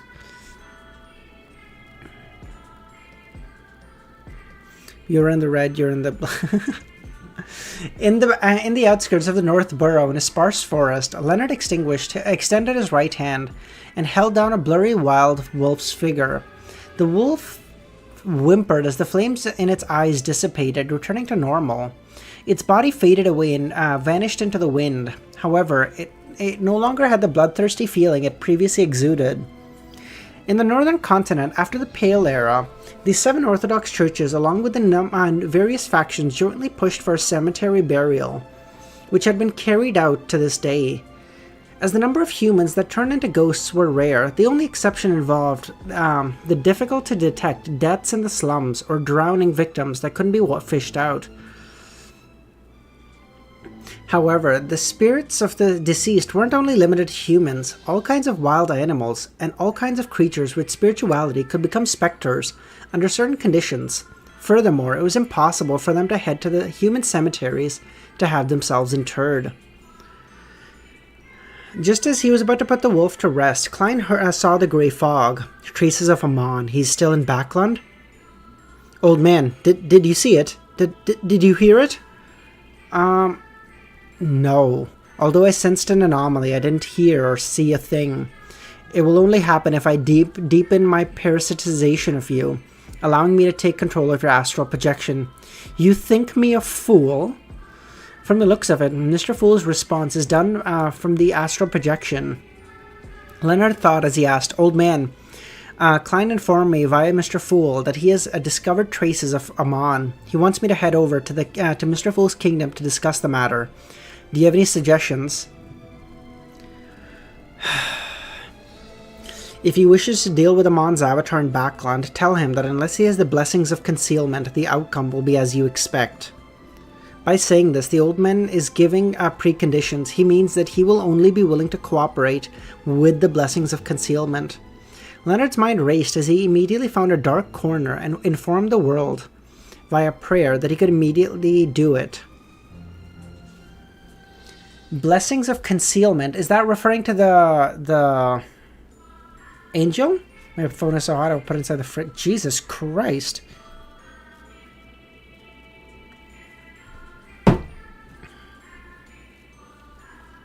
By saying this, the old man is giving preconditions. He means that he will only be willing... Nope, already read this. As for the danger that resulted from losing control of his body in the wariness, Leonard wasn't worried, since he still had an angel in his body. Before long, he saw the crimson tide surge towards and inundate him.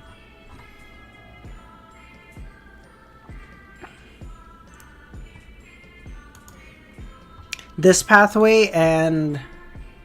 Really? I would have thought Lawyer and Arbiter would be a good interchangeability for it, Pushkar.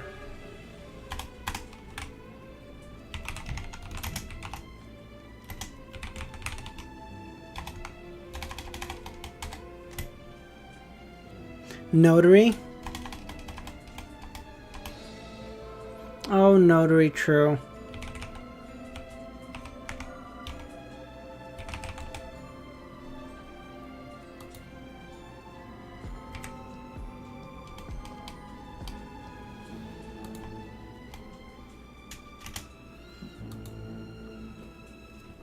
Okay. Above the grey fog in the majestic palace, Leonard bowed to Mr. Fool. When he looked over, he found the seat empty. No one was sitting there. Doesn't Mr. Fool sit there? Leonard cast his gaze to the other side of the table. There's only the two of us. There's no need to deliberately use the Gearman Sparrow's appearance, Leonard casually said. It's a habit, Klein replied. I heard that Gearman Sparrow's persona at sea is a cold, reserved, refined, and polite man.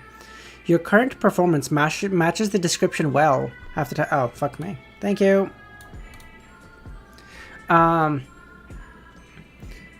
Your current performance matches the description well. However, this wasn't like you in the past. You have to remember, you're only acting. Don't be affected by the persona as Gehrman. Hey, I pulled you in here to discuss Amon, not have a chat. How about you show a little concern, goddammit? He then nodded tersely, saying that he would keep it in mind. Did Pala Zoroas teach you about the part that you're only acting? Yes, Leonard replied. That grandpa's pretty good. He mentioned such information to Leonard. Compared to him, the rat demigod from before is really up to no good. She didn't teach Hazel of a thing.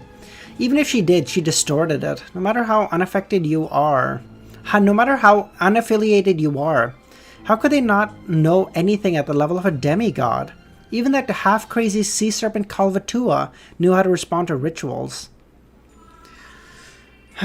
But he wasn't quick to make a decision. After all, fishing was an activity that required a bait. Just one instance didn't prove much. Leonard cut off the small talk and got to business. Where did you discover Amon? I was pursuing a demigod of the Marauder pathway who was on the brink of losing control. However, I ended up encountering Amon on the outskirts of Backland. All I could do was use Mr. Fool's powers to escape. If I were off the accountant pathway? Early. 8? Maybe? Amon's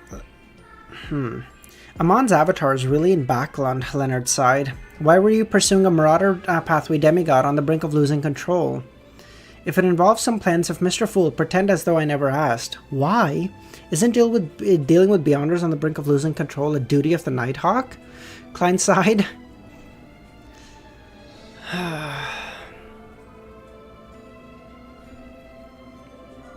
It stirred up the memories of Tingen. In that short 2+ months, he had handled many similar cases, including the mandated Punisher, the Hood Yugen, and Old Neil's corruption. Klein, after taking into account everything that he knew, and coming to the conclusion that the Marauder Pathway demigod was on the brink of losing control, he didn't hesitate to use the illusion and attack. From there, he gained confirmation that Hazel didn't even wait a day or two to make preparations. All he did was a divination above the grey fog to come up with a rough plan. Such matters were emergencies for him. In addition, Klein had long had the intention of getting rid of the demigod because of the malintent. Oh, I see. She had shown when dealing with Hazel was obvious. Furthermore, she had tried to entice Miss Magician to seek out treasure that was in fact a trap. If it wasn't because of the lacking difference in strength, he would have taken action back then. It was precisely because of this that he had followed his plan to kill her at once. The first stage of his plan was to lure the... I do not give a fuck. Whatever. Whatever. Okay. As his memories resurfaced, Klein replied to Leonard, a secret. Why didn't you find an opportunity to inform the Evernight Church about Amon's arrival in Backland? Leonard hurriedly gave an explanation, indicating that if Amon's body were to arrive, a deity's descent was certain. He also explained that Amon could use the death of his avatar to see the corresponding changes in his destiny. Finding the source of the stirring and figuring out the activity range of the mastermind, it was also Amon's style to circle about a superficial avatar, but to hide a dozen or dozens or hundreds of avatars. Jesus Christ. Amon's avatar could parasitize all sorts of creatures. And if one weren't a demigod, they wouldn't even notice the parasite. Towards the end, Leonard informed Klein in detail about the example the old man had raised of how Amon would steal one's destiny. This sent a chill running down Klein's back. It's no wonder Leonard didn't report the matter. For Amon to appear so openly, he's just fishing. He has even more avatars hiding in secret, and he can parasitize the microbes in the air. That's gotta be a fucking exaggeration, right? This alone sends my scalp tingling.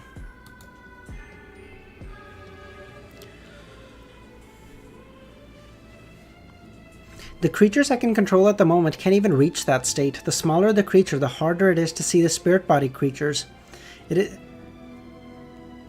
He can?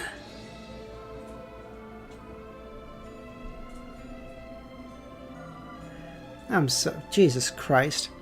Klein commiserated as he gained a deeper understanding of Amon's terror.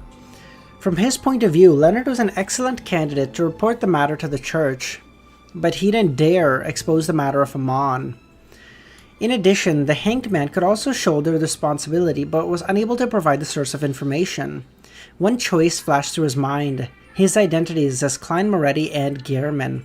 As a blessed of the Evernight, it was entirely reasonable for me to inform the church about Amon's appearance. Amon wouldn't pick faults with that. And having involved myself with the Battle of the Marauder Pathway Demigod, as the Bizarro sorcerer who witnessed Amon and is now in possession of the knowledge that the Angel of Time's avatar is here in Backland, it's normal, and not something that would garner Amon's attention. At the same time, as I'm a blessed of the Evernight, just a loss of an avatar likely wouldn't incur his full wrath. After all, he might very well face a deity's descent. Khaled, how's it going, man?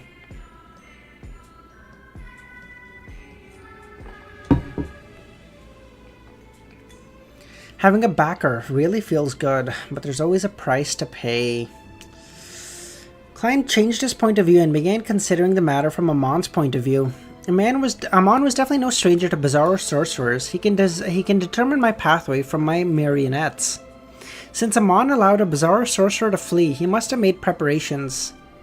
He might even be hoping that I attract the target he's looking for. I was using Gehrman's face, but that doesn't imply anything. A faceless appearance is the least of one's concern. How would Amon determine my identity? A powerhouse that lurks in the dark, and a demigod that sears the seer and a demigod of the seer pathway. As the Church of Evernight and the Secret Order and control of formulas, ingredients, and the mermaids, there's almost no unaffiliated Bizarro sorcerers. The descendants of the Antigonus family have been wiped out. Therefore, a Bizarro sorcerer is either from the Secret Order or a proxy of the Evernight Church. Together, with me being in Backland, the answer is obvious. Due to the reasons, Amon wouldn't find it difficult to determine that the Church is aware of his whereabouts and would begin an operation to wipe him out. My reporting of him would be of expectations. I gotta say, maybe we do need the... maybe we need the Will Ossepton sleepy emoji. Fuck, I'm so sleepy.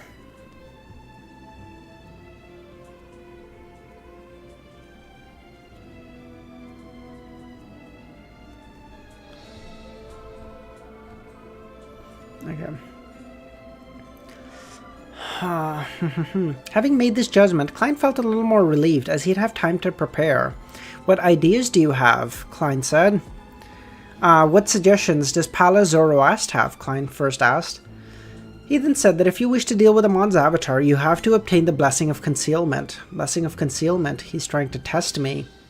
Half the symbol of the Fool Seat represents concealment. Using the Paper Angels and the Grey Fog, I can stir the powers of the Grey Fog, making it possible for me to disrupt Amon's avatar. However, it's probably unable to prevent him from prying into fate itself. I still have another identity as Evernight's Blessed, and another title of the goddess as the Mother of Concealment.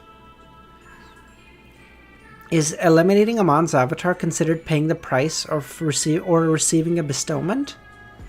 Tell Pala Zoroast that I'm a Blessed of Concealment. I will attempt to pray for help.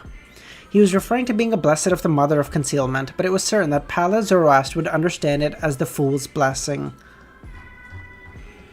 Okay, man. Okay, so we have like an hour and 10 minutes left until I get to end stream, and I'm only like 10 minutes behind. This is doable. Although I gotta lock in. If I keep yawning, I'm gonna slow down. Whew.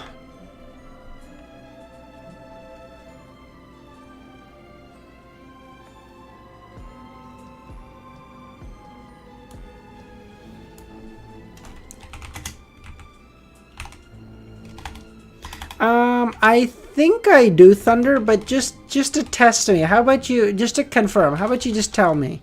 You know, just in case.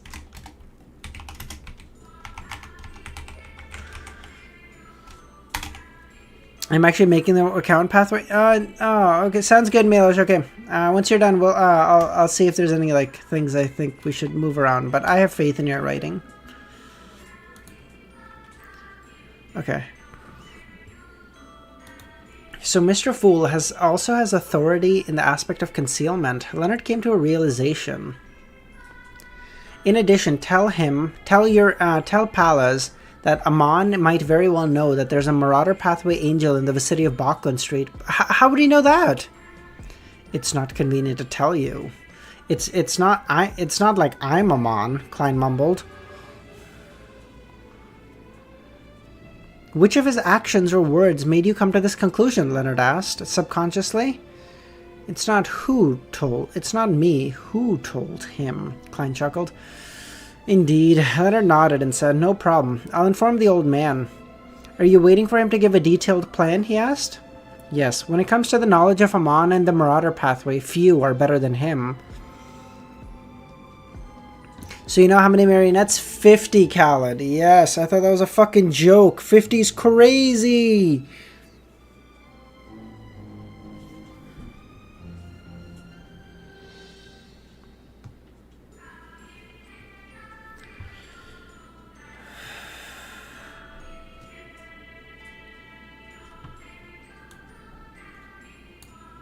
Yeah, Pushkar, why?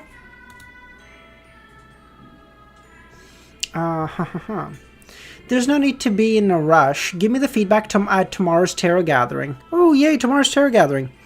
After settling this matter, Klein got up and bowed in the direction of the Door of Light. Mr. Fool, we are done. Leonard stood up. Before he could do anything, his vision became a blur as the crimson light inundated him. He snapped awake, finding himself in the forest.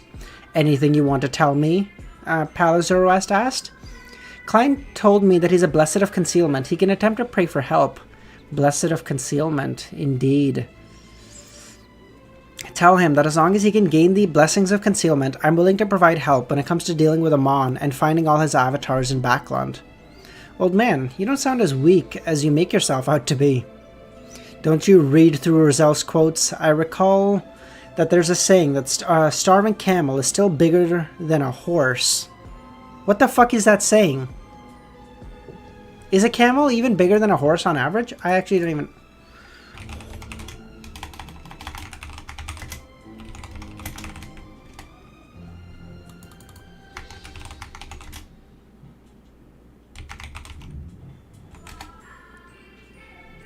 Oh yeah, they're way bigger. Way bigger. Oh, never mind. I've never seen a camel! I'm sorry!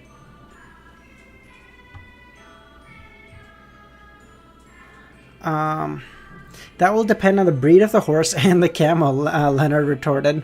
Old man, how do you think we should deal with Amon? Do you plan on using yourself as bait? If that were the case, we'd be dealing with Amon's actual body, not an avatar. When that happens, there's a good chance I will instigate a deities battle. I might still have a chance of escaping. As for you, you will return to the Everknight's domain. Unlike the similar powers of other pathway, Amon's avatar can rapidly strengthen himself by absorbing characteristics of the Marauder pathway, thereby splitting into even more worms of time, allowing him to parasitize even further. Isn't that like a spreading of a plague? Leonard asked. If one had enough characteristics of the Marauder pathway, Amon's avatars could go from parasitizing one person to a city. In your millions of years of life, you've never seen a camel before? No. I was supposed to go to the desert with your mom, but then she bailed last minute, Nightwalker. It was depressing. You know, she got busy.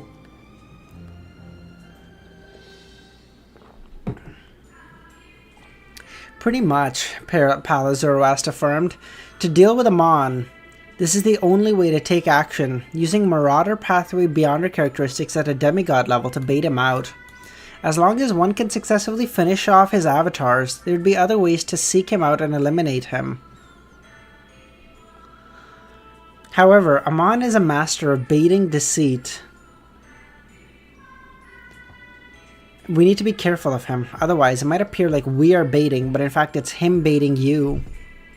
I understand, Leonard asked. How strong can his avatar be?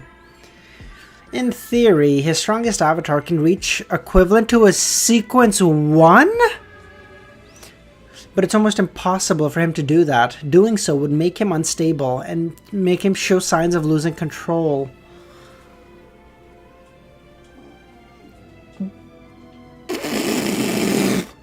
His fucking avatar can be a sequence 1? Typically, one of his avatars is a worm of time, each starting off as weak as a sequence 4. One of his fucking worms is a fucking saint. However, each possess the trait of an angel, capable of shattering beyond her characteristics. By absorbing sufficient amount of Marauder Pathway characteristics, they can reach a level equal to Sequence 2, but Amon seldom does so. His avatars will automatically fracture and create even more. Klein, after all his bullshit, all his trying, is as strong as the weakest fucking avatar Amon can make. Furthermore, with the actual situation in Backland, it's hard for him to gather enough characteristics to raise the sequence to Sequence 2. So we'll be facing a group of Amons. Among them, the majority will have a strength of a weak Sequence 4, and the minority having a normal Sequence 4 and a small amount having a Sequence 3? With Amon's style, it's likely the case you'll have to remember that Amon is good at deceit. In addition, based on the amount of time since he has arrived in Backland,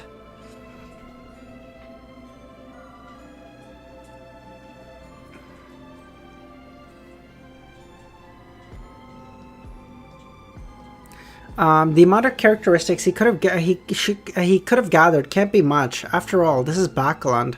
Also, if the situation isn't right, his avatars will use the strongest one as the center and gather together to achieve an elevation in strength. The most important matter when dealing with Amon is to not let matters develop to this stage. Otherwise, there's no way of stopping him, even if an Angel of Concealment arrives.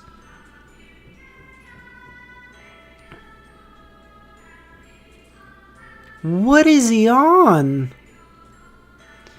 It's truly difficult to deal with him. Besides, it's just an avatar he randomly threw out to develop, as expected of a King of Angel. By the way, the Angel of Time has apparently already locked onto a Marauder Pathway demigod. Klein said that he encountered Amon while pursuing the demigod, and that Amon seems to know that there's a Marauder Pathway angel hiding in the region around Bachland Street. Ugh, why is your former colleague as troublesome as you are? What? The reason why Amon knows there's an angel around here is probably because of him. Old man, do you have the ability to decrypt? I'm using my brain. Otherwise, why do you think there's a prefix of Bachland Street? Oh, that's right. Anything that has to do with Bachland Street can't avoid Dwayne Dantes. Could it be some problem that fellow created? Thankfully, he only said that an angel, not my name. Otherwise, I would suggest we leave Backland. Tell him there are two solutions. First, seek out a sealed grade 1 artifact of the Marauder Pathway or find a demigod. Using them, we make a trap. The entire process needs the blessing of concealment. Furthermore, it needs to be natural, reasonable, and normal. Can't incur suspicion. Second, wait for Amon to enter Bachland Street. He might do a combination of replacing someone's identity and infiltrate through the air. Therefore, your former colleague needs to see through the grafting of fate or notice the abnormality in the microbes. Otherwise, no matter what the plans are employed, it'll simply be feeding Amon. We can't win. You know what? I just say Klein goes to Amon and say, listen, my lord, I pledge myself in eternal allegiance to you, okay? There's no point. What's even the fucking point? Leonard's eyes twitched as he said, I'll discuss it with him tomorrow. Okay. Also, if all the avatars in Backland can be eliminated, most of the Worms of Time will belong to me. As a form of replenishing himself? No wonder the old man is willing to take the risk. Do these worms of time have characteristics in them? It might be the case in my hand, but not the case for others. The worms of time left when Amon's avatars die will indeed contain an amount of characteristic in the beginning, but will quickly deplete and return to the main body. The corresponding power is needed to prevent this phenomenon from happening. Leonard first nodded. Why was the luck siphon charms made from the worm of time so powerful? Ugh. Have you forgotten what the essence of a charm is? Its essence is the power obtained from a high-level existence. It then uses a material that can handle the power, as well as the power obtained from the symbols to stabilize it. The Worm of Time's role is to be a unique vessel. If the level is high enough and the essence is complete, and there is enough spirituality, the requirement will be met. So the power of the charm comes from Mr. Fool? Yes. You can try praying to Amon as well and use his power to create the charms. All the concealment stuff is just because the sequence 7 crypto, one of the most useful support abilities in my opinion. Wow. And then we start the Tarot Club. Yay! Hopefully we get something from Roselle this time. And don't be shy. Of course, the uniqueness of the vessel material will also affect the effects of the final product. In other words, different special materials will lead to different characteristics and powers. Charms are a very profound and complicated piece of knowledge. It's not something that can be completely grasped by the cursory education. You have to put more efforts into it.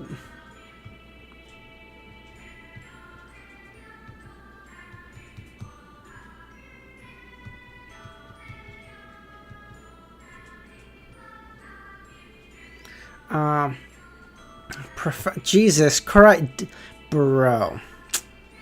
Monday morning, after using the powers of the Grey Fog to check on Hazel's family and confirming there was no problem, Klein convened the Tarot Club. Red beams shot out. Without a pause, Audrey got up and bowed. Good afternoon, Mr. Fool.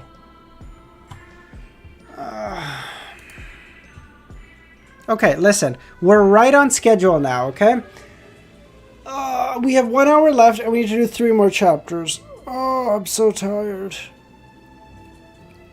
JT, my go. How's it going, man? It's funny. Klein was thinking, oh, this charm is strong because Palo Zoroaster is so strong and Palo is like the charm. Oh, cool. Do notes? Fuck that. No, I'll do notes today. I'll do notes today because I'm not working on any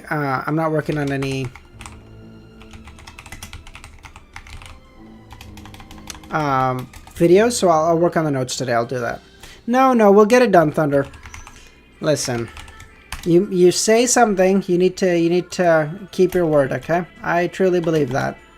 I think no night stream. Oh no, we'll do a night stream, Dr. Zabe, but we'll do a night stream, but it'll be a shorter one. We'll probably do like to 9:95 or something, so that tomorrow morning we're well into 1,000. Easy can do all he wants. He's not catching up. Not today. Looks like I missed out on some peak chapters. Yeah, you missed out on the first DEMI-GOD battle, I think. Have we had one? The yawn emoji would be useful the next hour with you yawning. Maybe. We'll think about it.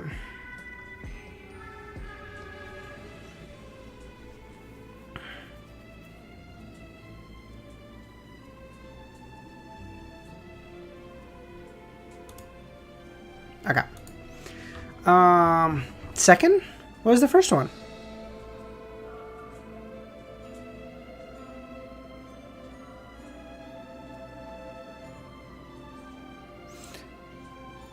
Yeah, username. I wanted to talk to you about that.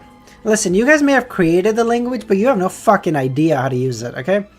Your use of the English language is like horrifying. Oi, bruv. Tizzy. Cup of tea. Bottle of water. Fuck you guys. And I just fuck out of here. After the greeting, everyone took their seats. Audrey swept her gaze across the third card of blasphemy. She came to a realization she had forgotten to obtain Roselle's diary from the alchemists this week. I've been so caught up with the Hevin Rambus problem all week. Ugh. At this moment, Cat Leo stood up. Honorable Mr. Fool, I haven't received any Roselle diary pages either. She hasn't provided any pages for 2 weeks? Did something happen? English is a really complicated language, Hope, because like we get like some bullshit from like 7 different languages. So yeah, you're not wrong. Klein nodded and replied, "No hurry." With the Admiral of Stars presenting herself as a fledgling in need of her mother in the dream world, she definitely wouldn't be this calm if Queen Mystic doesn't reply for 2 weeks. Her anxiety might even prompt her to seek Mr. Fool's help, meaning she's likely received a reply from Bernadette. First, Klein eliminated that possibility that she no longer had any more pages. Combining the frequency at which the Emperor wrote diary pages, he surmised that the compiled diary would exceed 10 standard books. Even if Bernadette only had a third, she'd be capable of producing a book or 2. Second, Klein didn't believe that Queen Mystic had gained the entire truth from the answers he had given.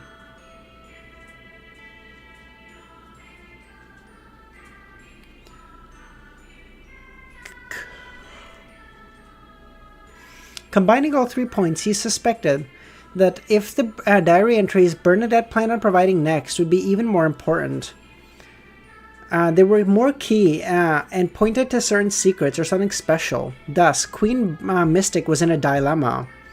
It's likely the case. I wonder what the Emperor wrote about and what she wants to know. Aldir then turned to Leonard. I apologize. There's no news of the mystical item that meets your requirements. That's very normal. Mystical items of sequence 5 and 6 aren't common to begin with, Leonard nodded. He was originally sitting straight, but when he found the moon and the magician weren't so uptight, he relaxed. Upon seeing this, Klein nodded, as Gehrman Sparrow. I have a mystical item that suits your request in various aspects. It's just that it has a number of negative effects that make it difficult to avoid. Do you want to consider it? He was referring to the Word of the Sea. Word of the Sea? What the fuck is this?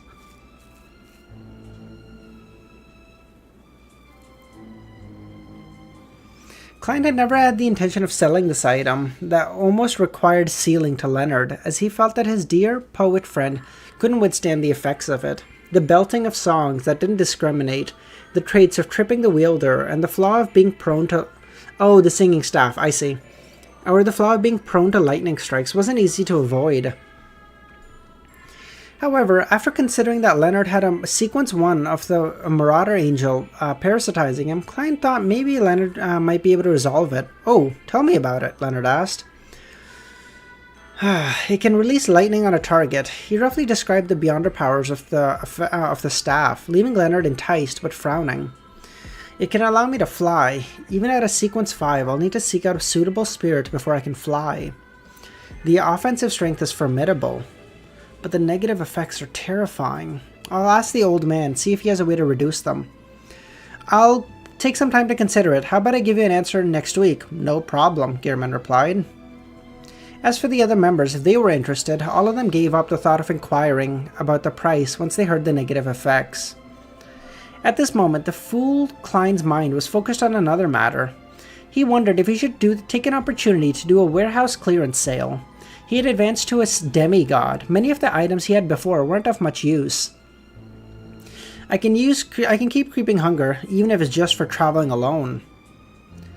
In addition, it can graze 1 DEMI-GOD, sequence 4 Saint. It has room for further growth.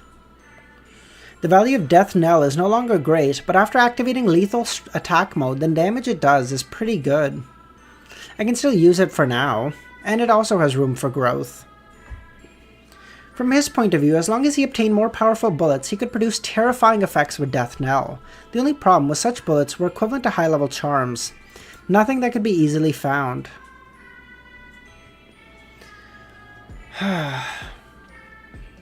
Klein came up with a few plans. First, to request Will Ossipton's help to require help in making the high-level bullets. Second, go through Leonard to get Pallas Zoroast's help. Or use the power of the Grey Fog to make them. Or lastly, have Leonard make a trip back to Tingen and under the guise of a mission so as to steal some of the powers of EBS's divine blood from sealed artifact 3782. How do you think to be on a... I would assume so, Pushcart, because Creeping Hunger was able to level up, so I would assume other things would be able to as well. But I feel like if two things of different pathways combine, the negative effects are going to be disgustingly bad. Because they're like rampaging against themselves, basically. Okay.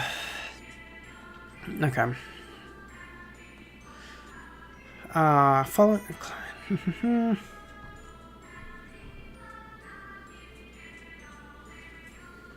Klein then made the world say, I have 2 mystical items for sale. Their items are relatively low.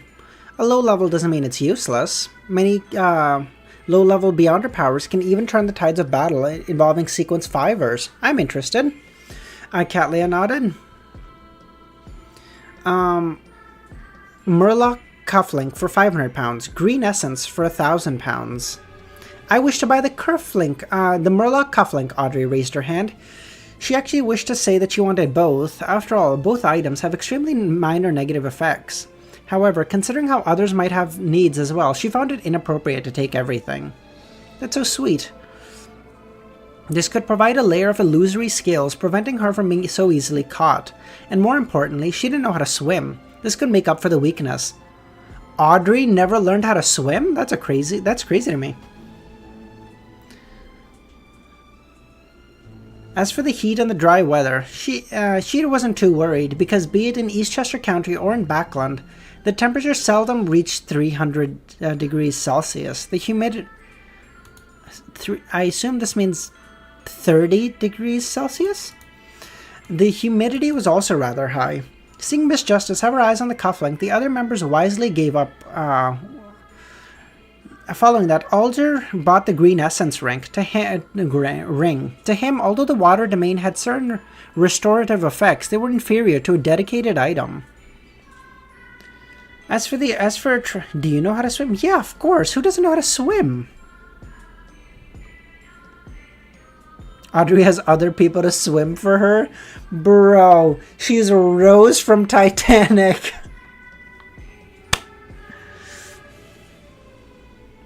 Seriously? Guys, you should know how to swim. That's like a basic...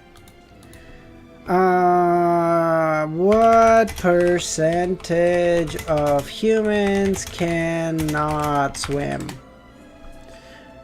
56% of the world can't swim? A majority of the world can't swim.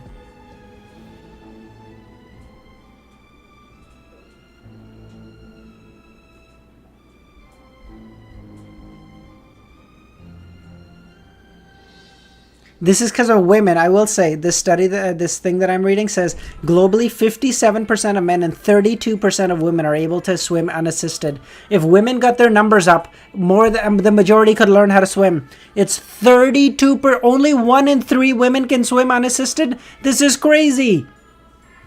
Come on, ladies. Get it together. I have faith in you.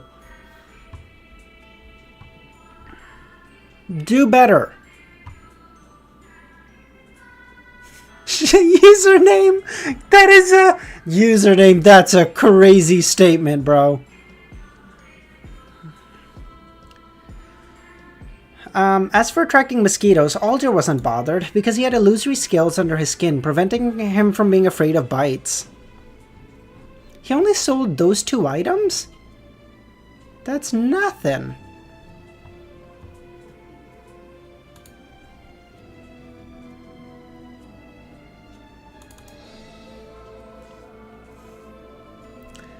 Wallflower, no, come on. I said I want them to do a thing. That's like the exact opposite of what you're implying. Don't make me out to be a fucking Bond villain, bro.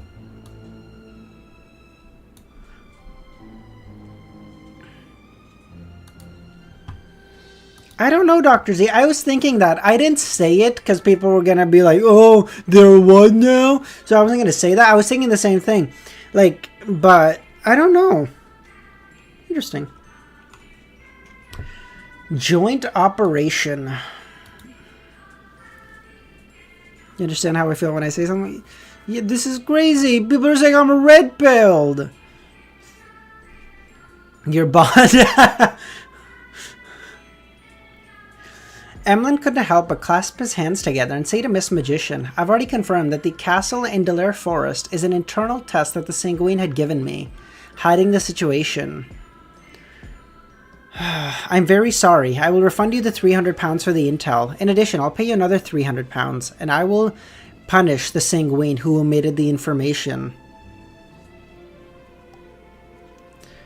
Although Mr. Moon always wears a proud demeanor, he's rather sincere when he makes a mistake. However, I already got the wreath and the item I needed, so the matter's over.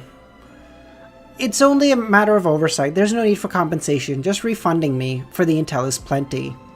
Just as she said that, she suddenly thought of something. Since the castle was a test of the Sanguine, didn't that mean that she and Geo had been targeted? Forrest initially couldn't hold back as she turned to glance at Geo. She found Misjudgment shaking her head, indicating that she hadn't discovered anyone monitoring them. Forrest was puzzled. She then allowed her thoughts to wander. We did the exploration only after a while. The Sanguine had lost their patience? The boss of the town's inn knew of the abandoned castle. He was a Sanguine in disguise? No, that doesn't make any sense. Many locals knew. Mr. Fool didn't mention anything. It's probably not a huge problem. More attention needs to be paid in the future. Amon nodded. Okay. He didn't insist on additional compensation because he believed that the best form of compensation was to punish the Sanguine. He then waited for Miss Magician to ask about the punishment, hoping that he could take the opportunity to inquire the other members. As for Forrest, upon considering that it was an internal matter of the Sanguine, she decided not to press further. The palace that looks like a giant residence returned to silence for a second. Audrey pursed her lips and asked curiously, Mr. Moon, how do you plan on punishing the Sanguine? Whew! Amon heaved a sigh of relief.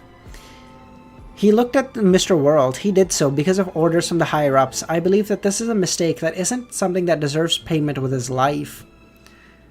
In between the lines, Amon was implying that Mr. World didn't need to interfere. I plan on leading the Sanguine to a particular cathedral of the Earth Mother. Having participated in so many gatherings, he knew the requirement of hiding matters regarding himself in the real world. The Church of the Evernight only has one cathedral in Backland. That's a harvest church. The rest are on the outskirts, Leonard thought. You wish to have Beyonders of the Earth Mother purify the Sanguine? Forrest asked. Cattleya then interrupted. The Church of the Earth Mother has a habit of inducting the Sanguine into the church, converting their faith, and making them priests. Hell yeah. Oh, I see, Audrey thought. Having the Sanguine to become a member of the clergyman to pray daily at a cathedral and do volunteer work. He'd be stuck doing that for so long. Mr. Fool's plan for punishment is so vicious. I like it. Forrest then asked, Mr. Fool, how do you plan on luring him to the cathedral? Have you worked out a plan? Perhaps I can help. You have to be careful. You mustn't enter the cathedral to punish him. That way, the only thing you can do to request is Mr. Fool's help.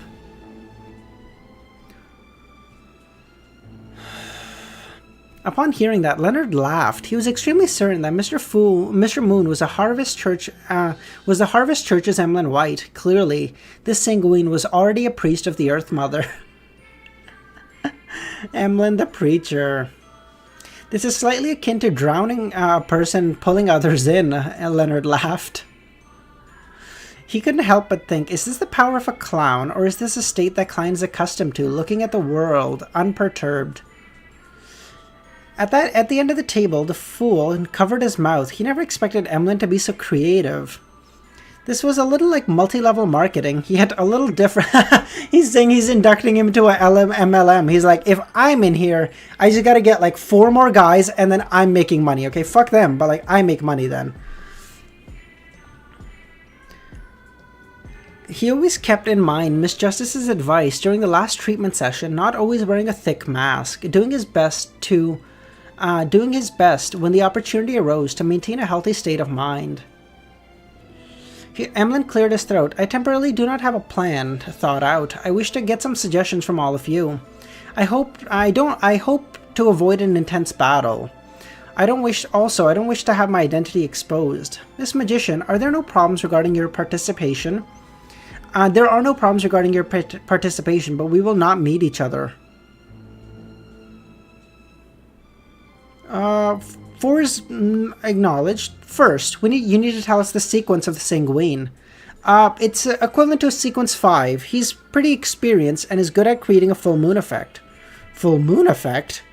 I recall I have other matters to attend to. It may not be convenient for me to participate. When in a full moon, she would hear the Mr. Door's ravings. Gio frowned, displeased with the change of attitude. Emlyn frowned, displeased with the sudden change of attitude. Gio, who had been listening, said, I can participate, I just need a portion of the spoils. Miss Judgment is very firm. She wants revenge.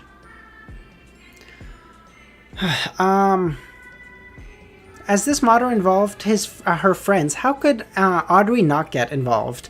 Audrey said after some observation, I can hypnotize the Sanguine, allowing him to enter the cathedral of his own volition.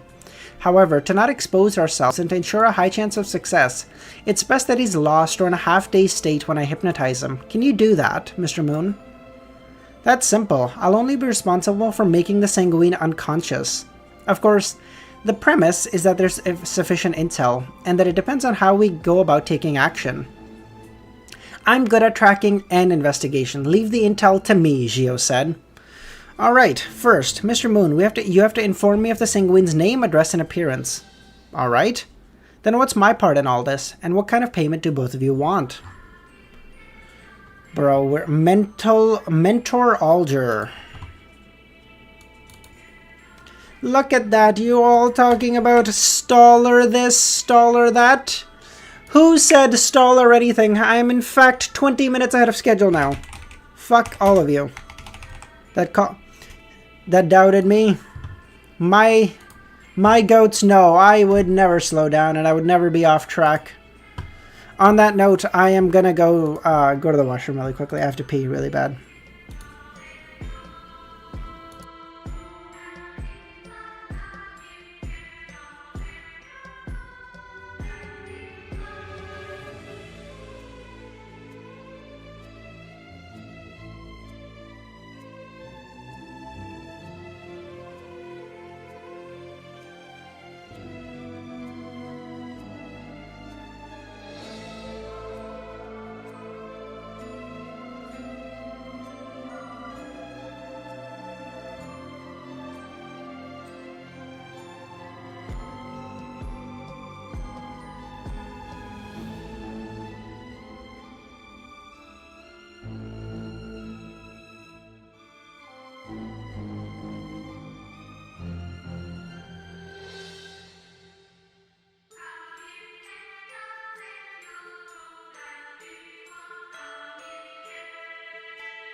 I'm back.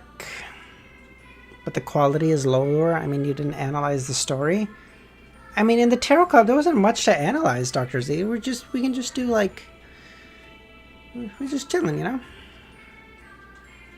Yeah, okay. Alright, Mentor Alger. Whew. Upon hearing the Moon's question, the rest of the Tarot Club members realized that the main instigator for the punishment had ended up with nothing to do. According to the plan, all he needed to do was provide the name, address, and appearance of the target. In this entire process, there was nothing for the Moon to do. Mr. Moon, what you need to do is ensure the hypnotized Sanguine doesn't encounter any accidents on the way to the cathedral without him struggling or being rescued, Audrey said. Upon saying that, Audrey realized the problem in the plan. If the Sanguine is extremely resistant to the Church of the Earth Mother, the hypnotic effects won't be as effective. Therefore, I plan on avoiding this if possible. I will imbue him with the thought of nabbing some target he hates so much that he wouldn't realize that he's entering the cathedral in the pursuit. How about letting you be the target of the hatred? This will require you to be able to ensure your own safety while maintaining a distance without being caught. No problem, Emlyn answered. With Duke Olmar removing the mental corruption of a Sequence 5 characteristic, Emlyn just needed to wait until a full moon to become a Viscount. This would make him an equal to Ernest Boyer, and this opportunity was available next week. When that happened, he didn't believe he would be caught by a Viscount, especially when he was equipped with the Ancestor's Ring.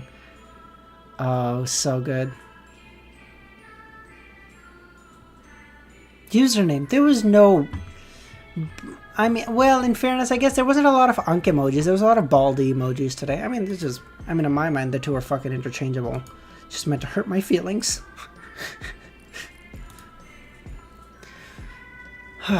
If it really won't work, I can borrow Miss Magician's spellbook. I recall there are powers in the wind domain. Emlyn was rather confident.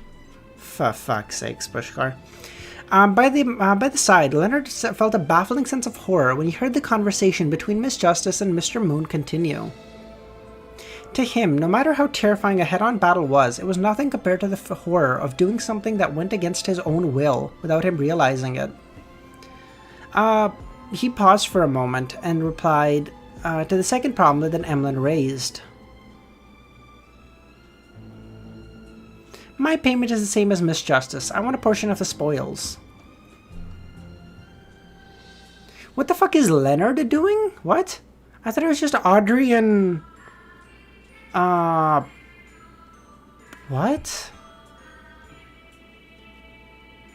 Oh, no, the Unk hurts way more, Dr. J. I don't mind the Baldy one at all. I have incredibly good hair, so if you guys want to make jokes about that, I got no issues, okay? You don't shoot Batman where the fucking Batman symbol is.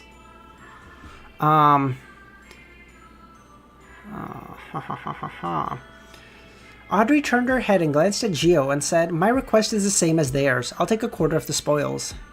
In fact, she wasn't insistent on getting a payment because she believed that the Sanguine had bullied a Tarot Club member and her two friends.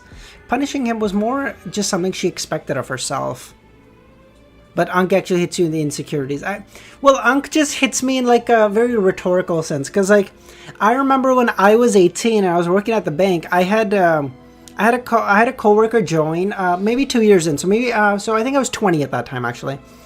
I had a coworker join. He and I were like good buddies, but he was 25, and I would always be like, "Oh, Unk, what does it feel like?" Well, I didn't say Unk because I wasn't a thing, but like I'd be like, "Oh, damn, what's it like being in death's door?" You know, you're just in the fucking waiting room at 25. Oof. And then now to have it done to me is just, it's very funny to me because it's like, oh, so cool. How many old? Yeah, okay.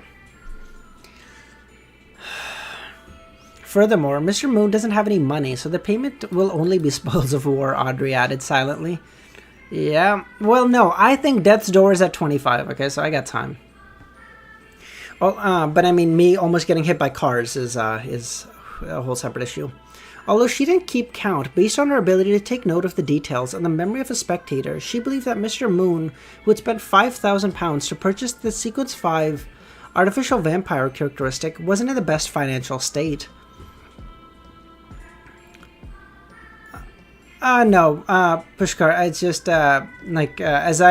my gym isn't like a really busy, it's in downtown, so like having to cross the street is always like, yeah, it's always like 400, especially because now there's like part of the downtown is like blocked for like construction or something, so the traffic is just like fucking running through there all the time, and there's no like stop sign, and there's no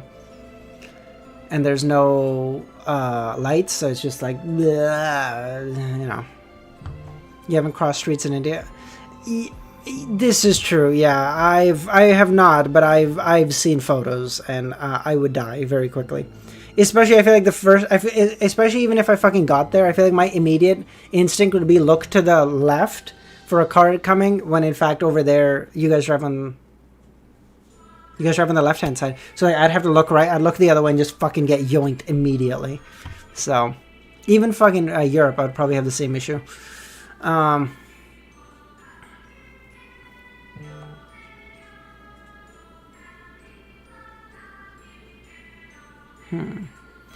Four participants, each obtaining a spoil of war. That's fair. Amon nodded. Any other suggestions? It's that simple? Forza asked. That's a sanguine, equivalent to a Sequence 5. The plan you guys came up with sounds like it'd be so easy. In her mind, a Sequence 5 Beyonder were the strongest among unaffiliated Beyonders. Some were even the host of gatherings. As long as that sanguine doesn't have any items that resist my powers, even if he's a Sequence 5, I'll definitely be able to throw him in an unconscious state for a time. Good afternoon, Mr. Fool! It will just depend on Miss Justice to grasp the opportunity. If I arrange the location and preparations ahead of time, I'll be fine, Audrey replied.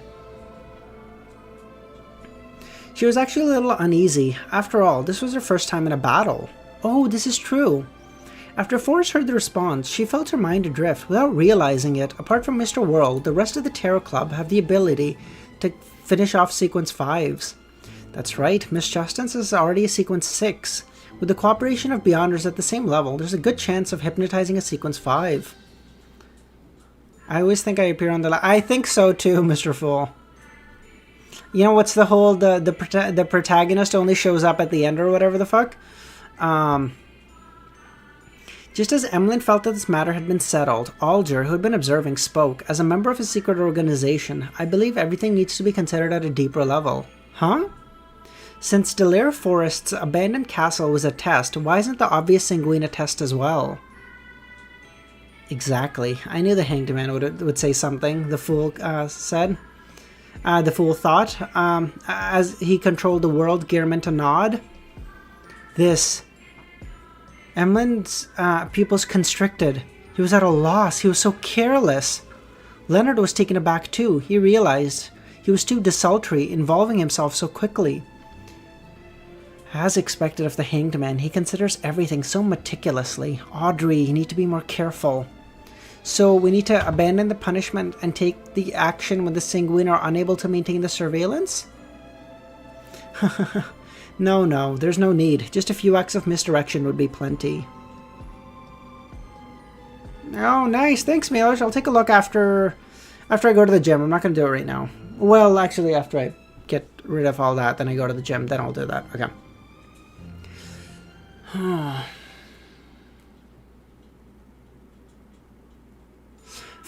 He then looked at Emlyn and said, First, hand the investigation of the sanguine to a bounty hunter. Use their existence to hide misjudgments' actions. Second, when determining the location, try to do it near an Orthodox cathedral. This will disrupt any subsequent divinations.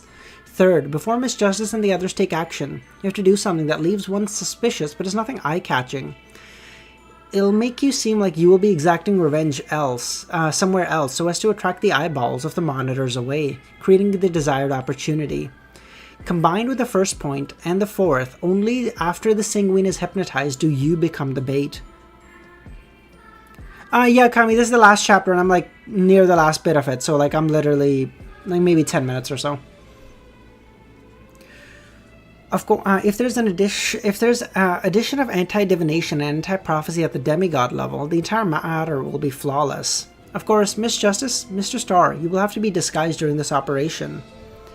This speech left almost everyone taken aback, especially Derek.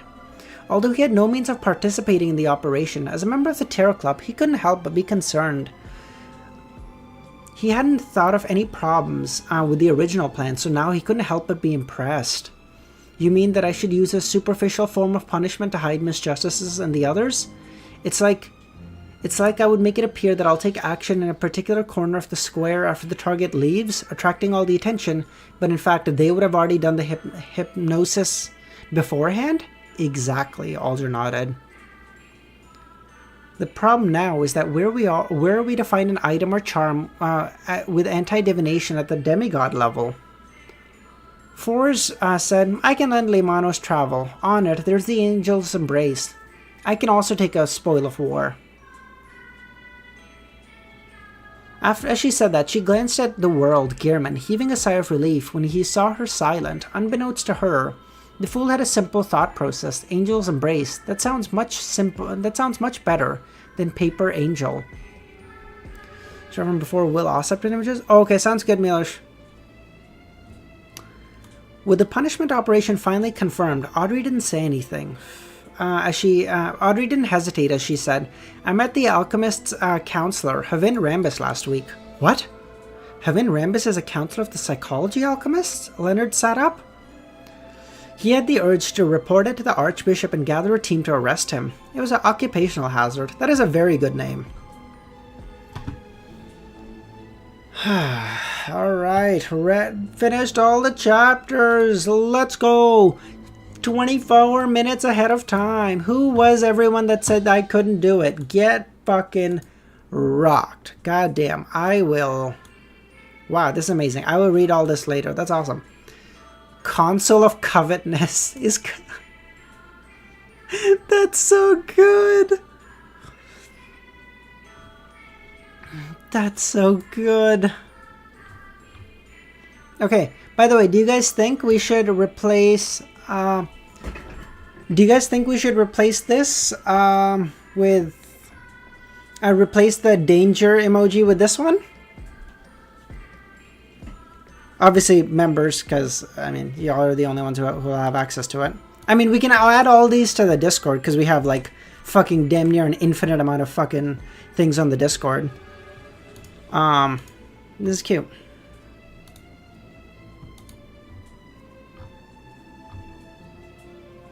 I'm not watching. That's crazy. That's so sussy. Just Will, though, not the full text? Okay. I'm not replacing Susie Romero. That's so... Oh my god, this is beautiful. What the fuck? Bro, look at the fucking dresser. Even the reflection on it. This is amazing.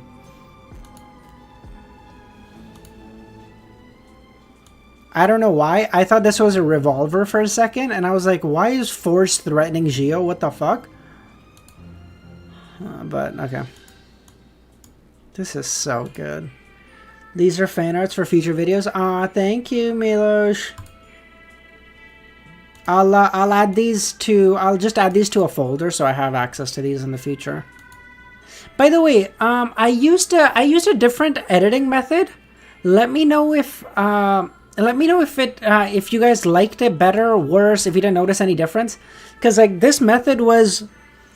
Because the video was long and I had like a lot of stuff to do, it took a long amount of time, but relative to how much time the old method takes for me editing, it takes so much shorter amount of time. Like it's great. It was better. Okay, well that's good. Because like this video took like 7 hours of closer to 7, 8, I guess, hours of editing. The last video for volume 1 and 2, which was like about the same length, maybe a little bit shorter or maybe a little bit longer, took like double the time. It was crazy. Only flaw of the video is that we couldn't see her face. That is true. I gotta work on... My problem, Pushkar, is I read from a script because I can't do a video that long. Like there are some videos I'll do off the cuff because I'm just talking and stuff. But my problem is I'm looking here. I'm looking at the monitor when I'm reading, which means I'm not looking at the camera, and that makes me feel like that either puts like a pressure on me where I'm like having to constantly look up here and then I'm like fucking up the words because like I'm trying to recall it, or if I'm looking down here, keep the script. Yeah, maybe I can get like a there's like a, what's the thing called, like a where you, no, what's the thingamajig, teleprompter. Thank you. I think like Elgato has one, right? I think Elgato teleprompter.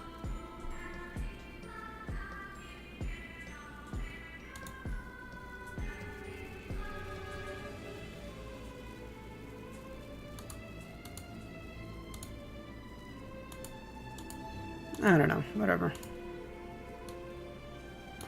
Okay, this is, man, these are beautiful. Thank you, Milos. Oh my god, I can use these. These are all so good. Who is this?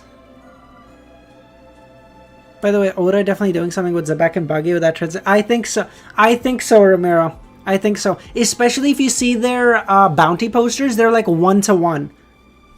Oh, Benson and Melissa. I see. Okay. Like, these are all beautiful.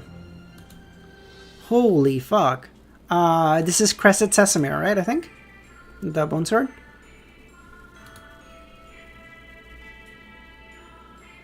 Oh, Will Ossepton, Aaron Suris and his wife, I can't remember. Wilma Gladys. Oh my god, I have such good memories.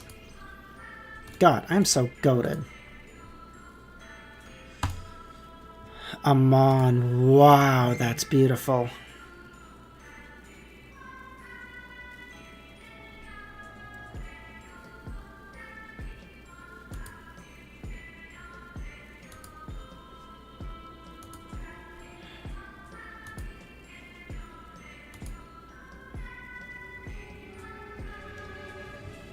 These are amazing.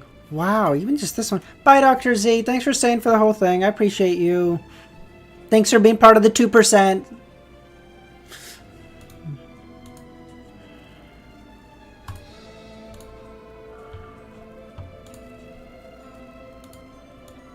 Damn.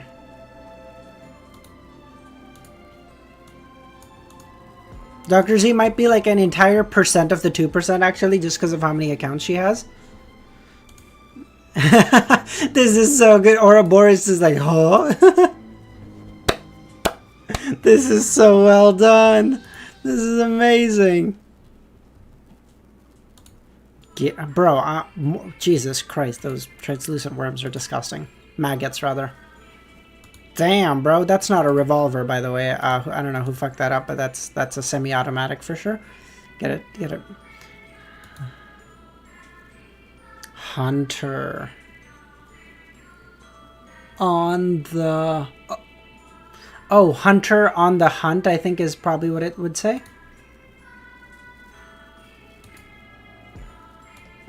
That is not Death Knell, bro. Death Knell is like this fucking long. You can't decide who's more goated, Ouroboros or Will. They're both sick. Want to keep baby the other... no. So far, I would say Ouroboros is more goated. The fact that he managed to get away from Adam by itself is like a feat that's greater than anything Will Ossepton has done so far. Well, I get... Because think about it. For me, I'm saying Adam managed to escape... sorry, Ouroboros managed to escape Adam. Well, Will is managing to escape Ouroboros. So, like, there's like a difference in level, right? Every Gearman mentioned responds 10 more Gearman. It's crazy.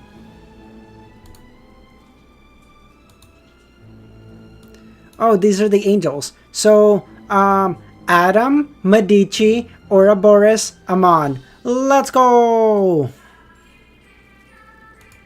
Jesus Christ, username. What the fuck, dude? Okay, guys, we're gonna end it there. Thank you, everyone, for coming so much. There was like, I think at some point we had like 60 people. We're averaging like 40 or 50 people the whole stream, which is crazy. Thank you so much, everyone. We weren't even doing anything special. It was just a regular chill stream. Thank you so much, all of you. I'll catch y'all hopefully for the night stream. If you are new here, please consider joining our Discord. Link in the description. You get to see all this glorious art and play some Minecraft as well. I think we have a new server set up now. I don't know. All right, that's it, guys. Love all of you as always, and have a great rest of your day or night. I'll catch y'all later. Bye, guys.